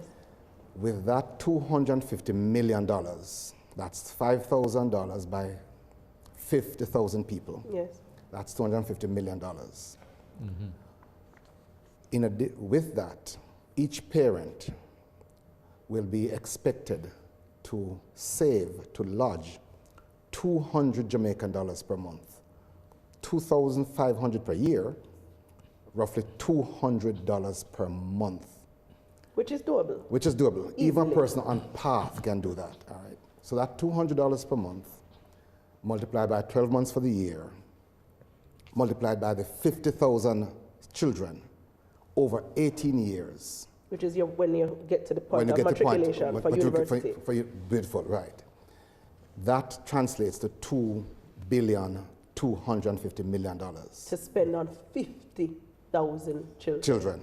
When you put that $2,250 million and add that to the original 250 million that government had that had put aside, Yes. and you leave that for 18 years at 6% interest, tax-free, because that length of time. Hopefully they don't leave it in Jamaica dollars. Right. Problem. Yes. At 6%, at the end of 18 years, that yields, that grows to $70 billion. So it's really like a pension It's fund like a pension for precisely, education. for education. Yeah, but here my problem with it. Yes. I remember when I was at U, long time ago, when I was doing my first degree, and they introduced the whole thing about paying fees, because we Yes. didn't pay fees up until that time. And they had increased the education tax. Yes. But the education tax is going to the consult fund now. And that is you know, my question. What does the education tax do right now? Because I can only liken to what you're talking about to a pension fund or similar to the NHT trust. Right. There are Yes, differences. yes. But I also see where some of the difficulties that exist in the NHT trust could exist in this model as well. But let's first talk about the ed tax. What does that do? Regrettably, as Dennis has said, it goes into the consult fund.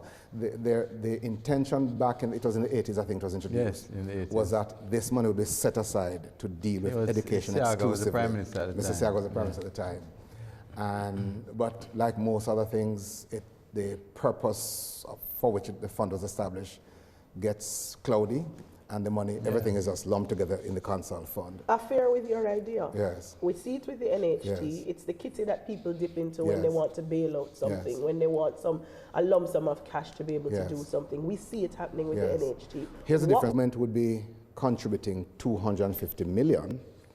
The parents collectively over the period would be contributing 2.2 Where billion. would the money go? Who would be the person who, the custodian of the funds?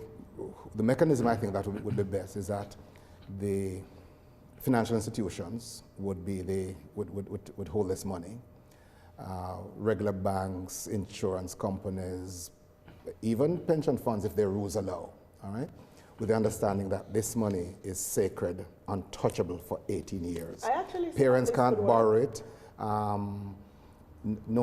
It can't be used for any emergency purpose. It has a single purpose, that at maturity in 18 years, it becomes, it's available to the child for higher education or for some development purpose. Because if the government doesn't take it up, this is a perfect product for an entrepreneur out there, a financial institution to take it and run and decide that, look here, this is a way that you can finance your child's education. Yes. Because one of the challenges that I see with doing this wholesale is the same kind of issue that we have with the NHT, where we still have issues with people who leave secondary school not being able to matriculate into tertiary. Yes. So even if the $1.something million is sitting there and available to you to go and study, yes. You're not qualified. Right. So you'll have situations of that kind. So two things. There are a number of solutions, but two would be considered. With the knowledge that that child has, that there is a fund available for him to access tertiary education, hopefully it provides a motivation to be more disciplined in your high school years. The second thing, though, is that the fund would not be exclusively and narrowly for university. It would be for any form of higher education. So there might be a youngster who has done exceedingly well. The guy is producing apps and he already has a patent at age 17. And he wants to use his money to expand his business. Within some limited and defined pathways, that fund could be used for him to expand his business, to buy equipment, to buy machinery, yes. But it's for this money is for that child's entry into adulthood and his or her participation in national development. Yeah, but what's the difference between your fund though and a parent just saying, listen, I am going to just put aside the $200 per month for my child until the child gets to 18? Yes, there are three differences. The first is that if the parent opens that account, some parents will have the temptation to claim access to it. They borrow it to buy the tire for the vehicle or to pay the insurance. And so you run the risk of no. But then how do you propose that the money is deducted from the parent then? Right. So There are two ways you could do that. I was going to share some other ways, but in relation to your first question, but let me address this question. The deduction in the first 5 years or so would come out of the public education. You could also, so the parent is doing it voluntarily. Yes. Or there could be a mechanism whereby it is a salary deduction. But remember, if you have a job. But remember, it's only $200, and you're expecting Mary and Joe and Janet and Peter, who do farming and sell on the street, that they are going to do the same. So it will require that sense of personal discipline. But here's the big part. It's an 18-year fund.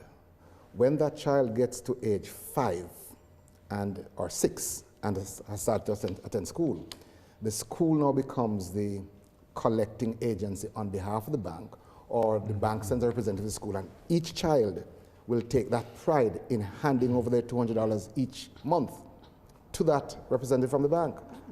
So the responsibility for that. Isn't it something like the Heritage Foundation? You know, yes, it's similar. Right. It's similar. You know, it's Heritage, a similar concept. I don't know that one. Yeah, it's a Canadian fund that basically contributed. The way I think this works is that it works because a small percentage of people go to higher education. Yes. So the fact that a small percentage goes, it means that most of them will not be able to access the funds, so the fund is available for that small percentage. Right. And it can, I mean, it makes a lot of sense, but there are a lot of practical issues. I'll give you one, I throw one now, which is, might be a little controversial, you love this one, that someone after 5 years find out that the child is not his. Yes. But it's tied to the child, not tied to the father. Right, so exactly. But he would have contributed all his money. Go find the father and you and him work that out. Yes. So you're going to have these nuances. Yeah. But and so the rules for this fund would need to be agreed, through some kind of stakeholder consultation. Somebody would sit and develop some basic rules, and then you have a series of consultations, so that you get a real community involvement, national involvement. Sorry. I was about to say, make the argument for why we need more degrees. Because there are university students who will say, I have my degree, I don't have a job. Yes. Right, so a couple of things then. One, having a degree and not having a job is one side of the problem we face. Jobs being available and not being qualified is another side of the problem we face. This particular proposal is targeted at addressing that side, where there are opportunities, there are possibilities. But sitting in between the two probably is the critical importance of equipping people to create jobs. Right. So it is less about finding a job and more about giving you the skills, giving you the opportunities, giving you the training to be able to create your own jobs. Which in many instances a degree can do. Which a degree can do. So what that degree is doing is equipping you with knowledge and skills and showing you options and possibilities to become an entrepreneur, to become an engineer, to become an app developer, anything, to become a farmer, to become a processor, right? So higher education provides you with advanced knowledge to add value to existing reality. Yes. So how do you implement this though? Because I mean, it's one thing to have the concept, but then implementation of it. Yes. And where do you see that this can be done? Well, first of all, I want to thank you guys for this conversation. This is part of the implementation because your listeners include policymakers and people who influence policy. And so the discussion is there. I was on another network last night discussing this thing. And so the first step really in terms of an implementation strategy is to make a case that defines what the initiative is seeking to accomplish. I think the case for creating access for more people to higher education, I think that is made. Development requires that we increase from 27% to a bigger number. Showing to ordinary parents that this is possible is one of the ways of creating a kind of conscious mob to say to politicians, yes, we support this. So there are 4 sequential steps that would be taken from a policy implementation point of view to get the political directorate to buy into it. And I've gotten some feedback from both sides of the wicket expressing support for it. Having gotten that support, you want to now open the conversation to other influencers about how it can be implemented. For example, now with $250 million, where will the government invest this? With 50,000 people, how will you handle the collection of this small sum of money each month without it being a costly venture? Because in the banking system, it might cost the fees to collect $200 might be greater than $200. So you have to build around it some protocol and some mechanism that allows for the full value of $200 to come to the parent. Dr. Thompson, is food for thought, and this conversation is important, and it has to continue beyond here. And that's it for this segment. We take a quick break. More on point. All right.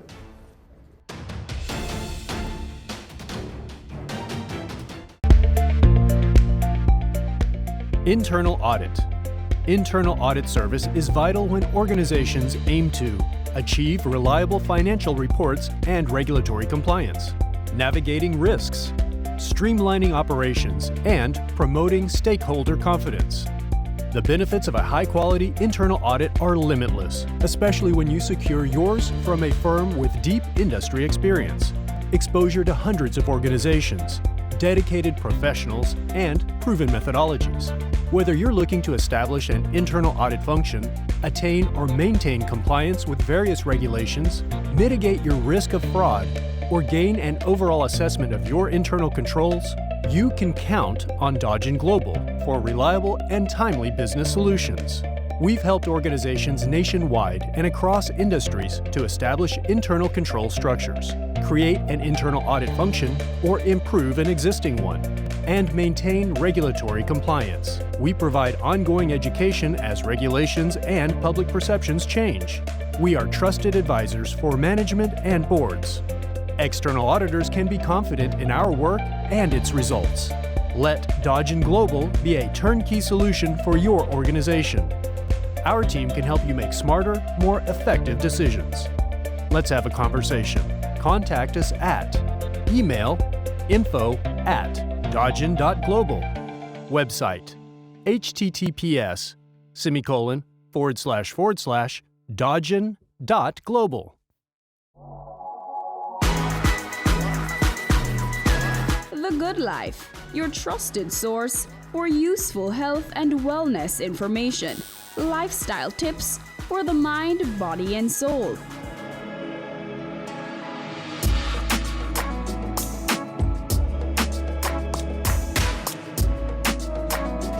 Tune in Tuesdays at 8:30 p.m. on Business Access TV. Your business matters. Business Access TV offers you the most innovative and effective advertising solution for your business, specializing in B2B sales, cost-effective solutions, the customers you want, the repetition you need. No matter the size and nature of your company, your business matters. Call us at 876-291-6233 or 876-376-4225. Email sales@batvja.com.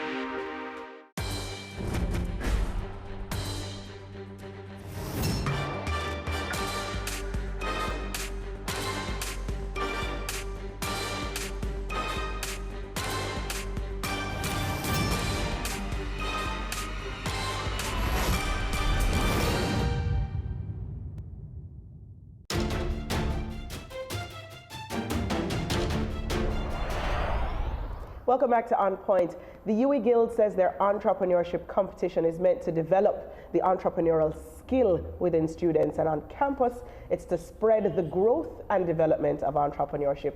It runs for just about 4 months, and we are talking about that competition today on Point. We have two gentlemen who are very integral in the running of the competition. We have Jamie Martin, who is director of the Guild Entrepreneurship Competition, and we also have Sevon McIntosh, who is vice president of properties and special initiatives at the Guild. Hello, gentlemen, and welcome. Hello, thank you for having me. Jamie, let me start with you. Just tell us a little bit about the competition. Well, this year we've decided to branch out per se. Usually I have one main competition where you have just 8 entrepreneurs and they go entrepreneurial spirit. So alongside the main competition, we have side competitions for the average student, anyone who has like an idea. So let's say, for instance, you're in SciTech, or you're in humanities, you're in mid-sci, but you just feel like you have ideas as well. This gives you the opportunity to really branch out. So how do you structure it? Because you still have the main competition. Yeah. How do you decide on what those parallel competitions are? Tell me, walk me through the actual structure. All right, so the main competitions, you have around 5 to 6 workshops focusing on the various pillars of entrepreneurship. So you have finances, legality, you have marketing, all of those. And then the side competitions now, as I said, they're more of the engagement type, because we're not looking for those who are fully versed in entrepreneurship. They just want, as I said, to get like experience. So we'll have like short 1-minute videos or quick elevator pitches on a weekly basis. Got you. Oh, is this the first time that the competition's being held? No, it's no. Tell me a little bit about the start, years. back to the genesis. I think it was even before my time at the university. As I say, it started out of the genuine interest of trying to get students to support themselves through the university and to, of course, build the entrepreneurial spirit. And it's under my portfolio as Vice President of Properties and Special Initiatives, because I'm responsible for what they consider student opportunities and for students to create things for themselves. And we saw how necessary it was and how engaged students were as a result of it. And as Jamie said, this year in particular, outside of the side competitions and the main competition, I asked of him to ensure that even the offerings, that the content that is generated via the workshops are made accessible to those who might just want to learn one thing or two things and then eventually engineer some sort of interest in entrepreneurship. So, Jamie, I've been involved in a national business competition where the universities compete. Yes. And one of the things I noticed, I don't know if you noticed it also, is that as the competition goes along year after year, the ideas get a little more innovative, and the ability to earn money gets even stronger. You find that with it? Yeah, definitely, because every year, as I said, more and more businesses pop up, right? But as an entrepreneur, you can't walk down the street and see 5 people selling mangoes and then go to start selling mangoes. You have to really find a niche market, get creative, because there are a lot of opportunities out there. Really and truly, you'll be surprised some of the stuff that people are actually thinking about right now. So ideas are plenty, but have any of the how difficult do the students find that step? Are they even trying to make that step? Well, Jamie himself, he was a competitor in the competition. Oh. Yes, he's actually a sponsor. He's on the shirt now. Oh, nice. What's your business? Let me give you some free airtime. Ruffian. So we sell beard oils and we try to create a safe haven for beardsmen all across Jamaica. Yeah. So you can't shave your face now, right? Because you can't be selling beards. The beard products and you don't have a beard, so you're stuck with it for the life of the business. Funny enough, I think last year I actually shaved it off completely because what happened that I realized business went down at the time. No, actually, I realized that those with the stubble and the short beards, it was difficult for me to relate to them.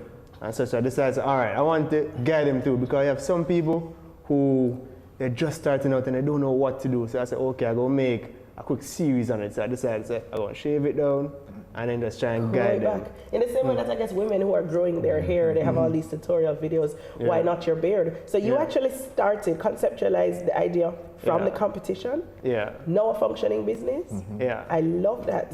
How has the business been? It's been going well, I mean, we're currently expanding right now. We actually have a booth at Kingston Night Market right now. What? Yeah. Yeah, so as we go along, we're really trying to, how should I say, reach out more, because we're also running a Rough Ember promotion where we're going to various universities, schools and boys' homes and try to mentor the youth because we want to. So you actually fund yourself now with the business going through university? Actually, you know, the business still needs funding. Still needs funding. Yeah, so, but it helps though. Definitely. But as I said, because we're expanding now, you know, more capital is needed. This started in September. Talk to me about some of the businesses that are coming through the channel that are going to be competing come February. Well, you have one business called Totally Toes. Yes, a lovely young lady on Toes, where she does pedicures and on campus? On campus. And the university is open to this kind of thing, because that's one of the questions that I always had. High school, they're adamant. You are here to learn. You're not here to make money. And there's some entrepreneurial minds that existed in high school that got shut down because of school rules. You is a little bit more flexible. Well, what we're starting to find now is that the halls, George Allen is doing it towards now, they're creating entrepreneurship societies that foster and create some sort of haven for people to develop and to be a part of and sustain themselves, really. Yeah. You know, one of the things, and Patria can relate to, well, Patria is much younger than me, so maybe she can relate to it. And someone said it on our program last week, 20 years ago, if you tell someone you're an entrepreneur, they would turn up their nose at you. And nowadays, people are proud to say they're entrepreneurs, eh? Definitely. It's very true. Is that the aspiration for you, gentlemen? For me. You want to be, well, you currently are an entrepreneur. Is this a path that you're going to stay with? Are there other businesses up your sleeve? Is this the one that you want to build out and grow? This will be the main one, but I definitely want to expand my repertoire and dabble in various. But you're still a student. What you're studying? Management studies and marketing. Right up your alley. What about yourself? Well, higher education and management. But I think in the future, it's something that I want to foster in the educational space eventually, should I run an institution, of course. So you're doing a master's in education? Higher educational management. Or you can get entrepreneurial with the education too, eh? Absolutely.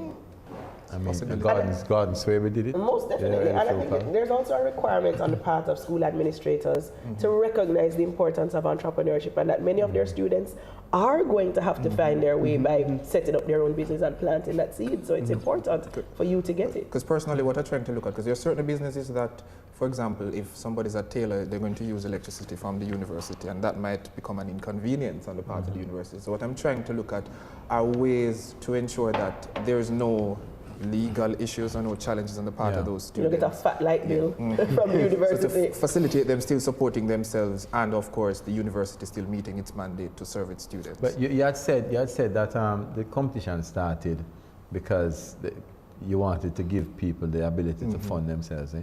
How successful has that been? Are people able to fund themselves even partially with the entrepreneurial things they've developed? Definitely. Even last year's winners, On Time Chicken, yeah, they actually started right on Irving, and right now they've branched out and they're delivering their food to various catering locations. services. And But they deliver on campus? Yeah. And all around. Oh, really? Even the winners before them, Russia Alert, their system is being used now by the university. It has been, they work with the Ministry of National Security and develop the app properly, and now the university is going to adopt it to include it in its security process. What is that app? It's an app that students can use to indicate if there's any sort of, what do you call it? Unscrupulous individual, or they feel unsafe on campus. So a sort of virtual neighborhood watch. Yes.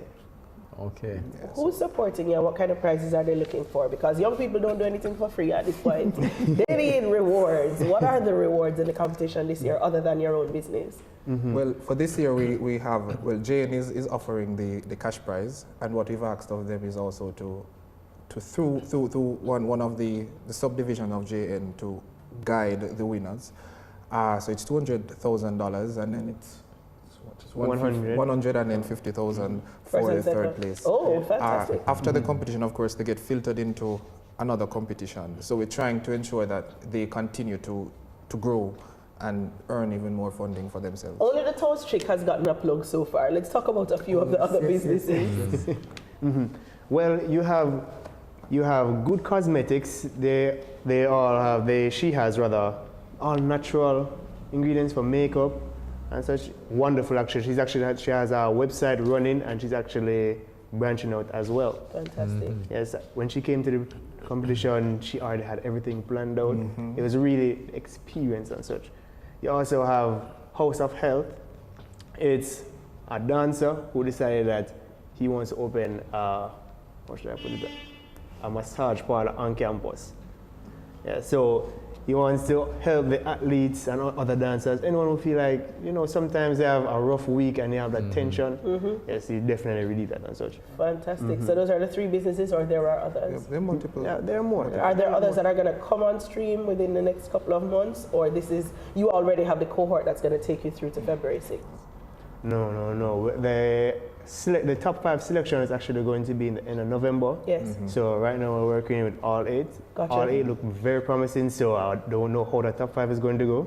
Yeah, so we're cutting them down, and then we're having one from the side competition entering, and then one entrepreneur from the Western campus. That's in Mobile. Oh, so it's national, it's a national competition. We go through these cyclical phases where some professions become sexy, and then you have an influx of a whole heap of people in the profession, and then a couple of years down the road, nobody gets any work. We've seen it with the teachers, we've seen it with attorneys, we've seen it with a lot of professions. Are we going to see it with entrepreneurs? Because that's a new sexy profession. I don't believe so. What I found interesting, especially working with the competition for multiple years, is that the entrepreneurs, their ideas are adjusting to the changes in society. Take, for example, I think most of the entrants are using more products that are more environment friendly. So they're moving with the times. They're really moving with the times, and so they're remaining relevant in our society. Your generation is one that agitates for change. I can recall a time gone by when people were very passive, where they kind of allowed things to happen. I'm feeling a fire in a lot of people that I meet from your generation, that they ain't taking it. They're creating the world that they want to see. Is that something that Dennis and I can look forward to from you guys? Definitely. I mean, there are saying that goes, the only thing that's constant is change, And as such, the fire will forever keep burning. Everyone really and truly wants to make a name for themselves. And not only for themselves, but they want to be able to look for generations to come. So you will see everyone really, a lot of individuals really pushing their best foot forward and trying to make that change happen, because a lot of individuals, they really want to be the shapers and changers of society. But they still won't vote. Why not? Well, I think there's a change. I think the last election saw an increase in youth participation. Yes. So it's once the politicians keep us interested, then they should get us participating. But it's not just a Jamaican thing, because in the US too, I mean, young people just don't get involved in voting. I don't understand why. It's a very interesting thing. Go ahead. I think for us, we are a very convenient generation. So if it's not an easy process for us, true. That's true. I think if they actually do make maybe the voting process online, then more than likely you'll see a lot of participation. So I won't want to say we're lazy, we're convenient. Do entrepreneurs today want to get, your generation of entrepreneurs expect to get rich? Because what you expect to earn from your living has been different for different people. Some people just want to be comfortable. They want to be able to take a one vacation every now and again. You want to achieve the basics, house and look after your children. Do you guys want to get rich from your businesses? I want to be very comfortable. Very comfortable. Yeah, not just for me personally. For me, as I said, I'm looking for generation as well. Yes, I want continuity. Yeah. So, and that's a good thing about entrepreneurship, really and truly. You can't get more than what you put in.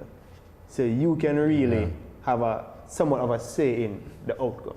So if you want to just be comfortable, then you can put in comfortable work. But if you want to be wealthy beyond your wildest measure, then you have to put in the extra. That's a great note, folks, to wrap it up. Thank you so much, Jamie and Sevon, and I look forward to the results of the competition in February. All right, thank you. So thanks for joining us, and when we come back, we'll have numbers and word on the street.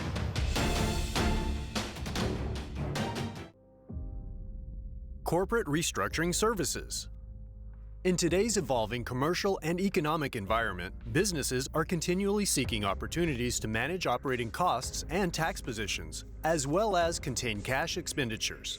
Entity structuring can help achieve these goals, but often presents many challenges for multinational corporations. In addition, the OECD's Base Erosion and Profit Shifting (BEPS) proposals are expected to impact the bottom line of affected organizations and result in some business restructuring.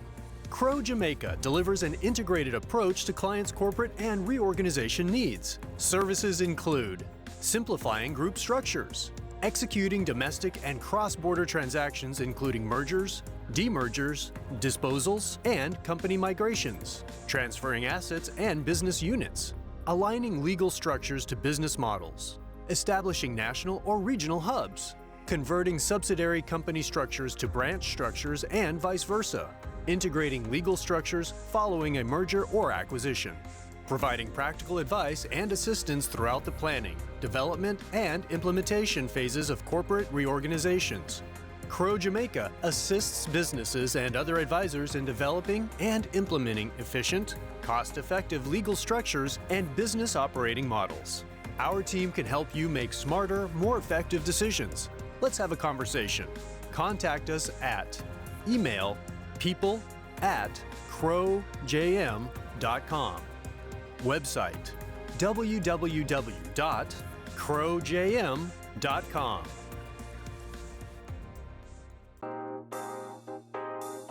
There's only one recommendation for funding that is ever going to come from me, and that is funding from a bank. This is the cost to build, and it includes every nail and screw for the building. Our motto is building communities, building a nation. Get in the know with the world of real estate with Business Access TV's Home Sweet Home, Sundays at 4:30 p.m.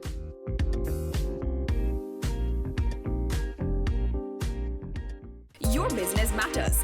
Business Access TV offers you the most innovative and effective advertising solution for your business, specializing in B2B sales, cost-effective solutions, the customers you want, the repetition you need. No matter the size and nature of your company, your business matters. Call us at 876-291-6233 or 876-376-4225. Email sales@batvja.com.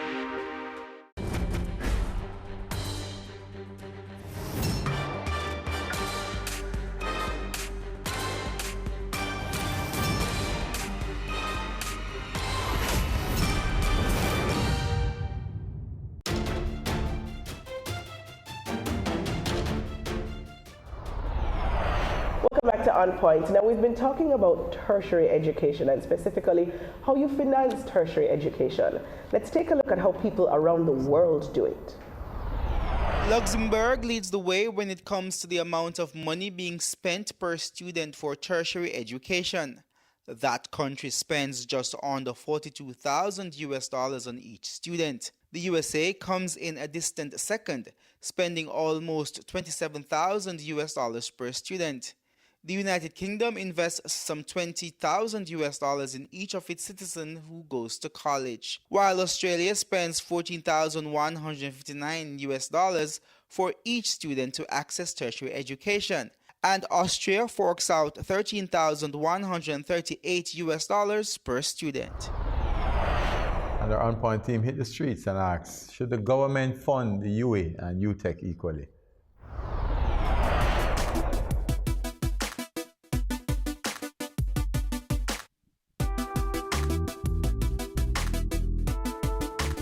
Yes, because they're both the same college and both striving to do the same things. Yes, I think they should have, because it's the same school. You understand? And when it comes down to education, you can, unbalance it. You have to put it on a balance scale. That's my view. I think personally, they should be getting equal rights because it's a Jamaican institution, and I feel that each and every individual in this country should be treated equally. Yes, they should fund both institutions equally, as they're both tertiary and they should be on the same level. I think funding UTech and UA would actually be a good reach out to young people in our whole, because helping the human resource of a country, which is the most important resource, would actually help the country build economically. So helping funding UA and UTech will definitely help the country, isn't it? Equally. I believe that they should fund UTech and UA equally because our Jamaican people are going to both schools.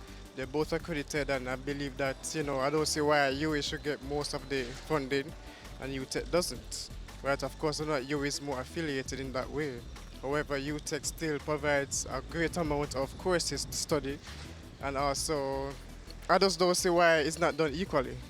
Right, so if you invest in the education system, just do it across the board, and everybody can benefit. Well, believe me, I think that UW deserves, about say more than UTech at this moment here, right? Why? Because of the many departments that they have over UTech. Yeah, wishing everybody success and solidarity to UTech.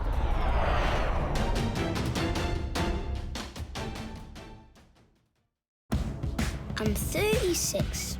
I'm a husband, a manager, and still very good looking. In 2 hours, I have the most important meeting of my life. But first, it's time to play.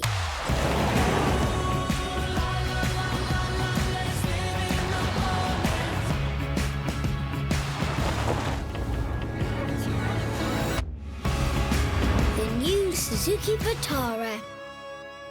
Ready for cable for as little as $100? Ready for no monthly cable bill? Ready for 10 TV channels absolutely free? Then pick up our Ready TV box at authorized stores for $4,500. Hook it up to your TV set, then top it up with Ready Credit for 1, 7, or 30 days. Buy now and get $1,000 free Ready Credit and start watching your favorite shows. Pick it up, hook it up, top it up. Ready TV. Prepaid cable TV when you're ready. Now serving Kingston and St. Catherine. Limited time offer while stocks last. Conditions apply.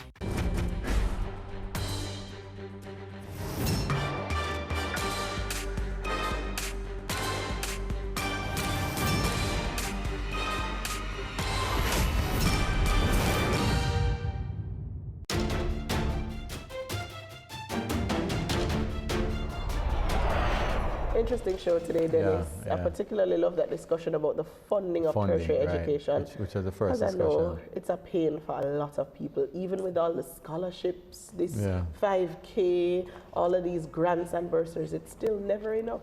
Yeah, it's a very good idea. It's just how you operationalize it. I personally think that it should be made compulsory by law, that people should put aside a certain amount every month for their child's education. When you think about it though, that's what the education tax was. But it go into this big black hole called the consolidated fund and never come out. It pains my heart that there are parents who feel like spending on education is an expense, is a burden, and they will cost children about the amount of money that they have to spend beyond secondary education to be able to send them. And it's not fair. It's not fair, and it perpetuates this cycle within families. Of poverty. Of poverty. Of poverty. I mean, I can think of so many people that I know that education has been the turnaround for not just them, but for generations after them. And yes, the entrepreneurial spirit can do it. But I've always found that the entrepreneurial spirit coupled with know-how, official know-how on a piece of paper, can get you very far. Yeah, so I mean, I personally think that if you're going to move a country forward, it has to be with a more educated set of people. You can't do it without that. I mean, education is something that you don't know what you're missing until you have it. If you don't have it, you don't know. And I think that, I mean, look at Singapore. Singapore was made what it is now because they educated their people. There are no two ways about it, absolutely. I want to shift gears to the entrepreneurial folks, the young people who are at university doing this entrepreneurial competition. I get excited at the thought of entrepreneurship because I love the idea that people kind of take matters in their own hands and recognize that they don't have to get a job, but they can actually create jobs. A job. And I love that, but it's not an easy road. No, it's not. But you know, I think that what is happening now at the universities, I mean, what they're doing now is imparting a lot more knowledge and experience to them. So it's becoming easier for people to accept and do it. And the truth is that it is now that they must do it and fail. You know, they can afford to fail now. And failure is something that teaches you. We have to look at the whole education system in its entirety, because planting that seed of entrepreneurship and finding ways to pay for the education if you matriculate to tertiary is one thing, but I'm still left with that frightening thought that came out of Royal Reid's mouth, that only 1 out of every 3 people who will leave high school leave with a high school diploma, leave with any kind of subject. And so we still have to find a way. As much as we provide the income, if only that 1 out of 3 is capable of moving on, we have a lot to fix. You know how it starts? Parenting. Once you have good parents, then you'll see that start to improve. Until you have that, you're not going to see it. In the US, for example, I mean, this whole matter of parenting is a very serious thing. Here it's not. And there's nothing to stop families right now from starting their own trust. Every time a child is born, try and do a version of the model that Doc suggested. Put down a money, a small and amount every month you put down something towards tertiary education and see how much you save up in 18 years. We can do it, folks. And that's where we're going to wrap the show today, folks. Thank you so much to the On Point team, the crew who work so very hard to make this show happen every week. Thanks to the guests, to you at home for tuning in. We'll be back next week. I'm Patria Kay. And I'm Dennis Chung.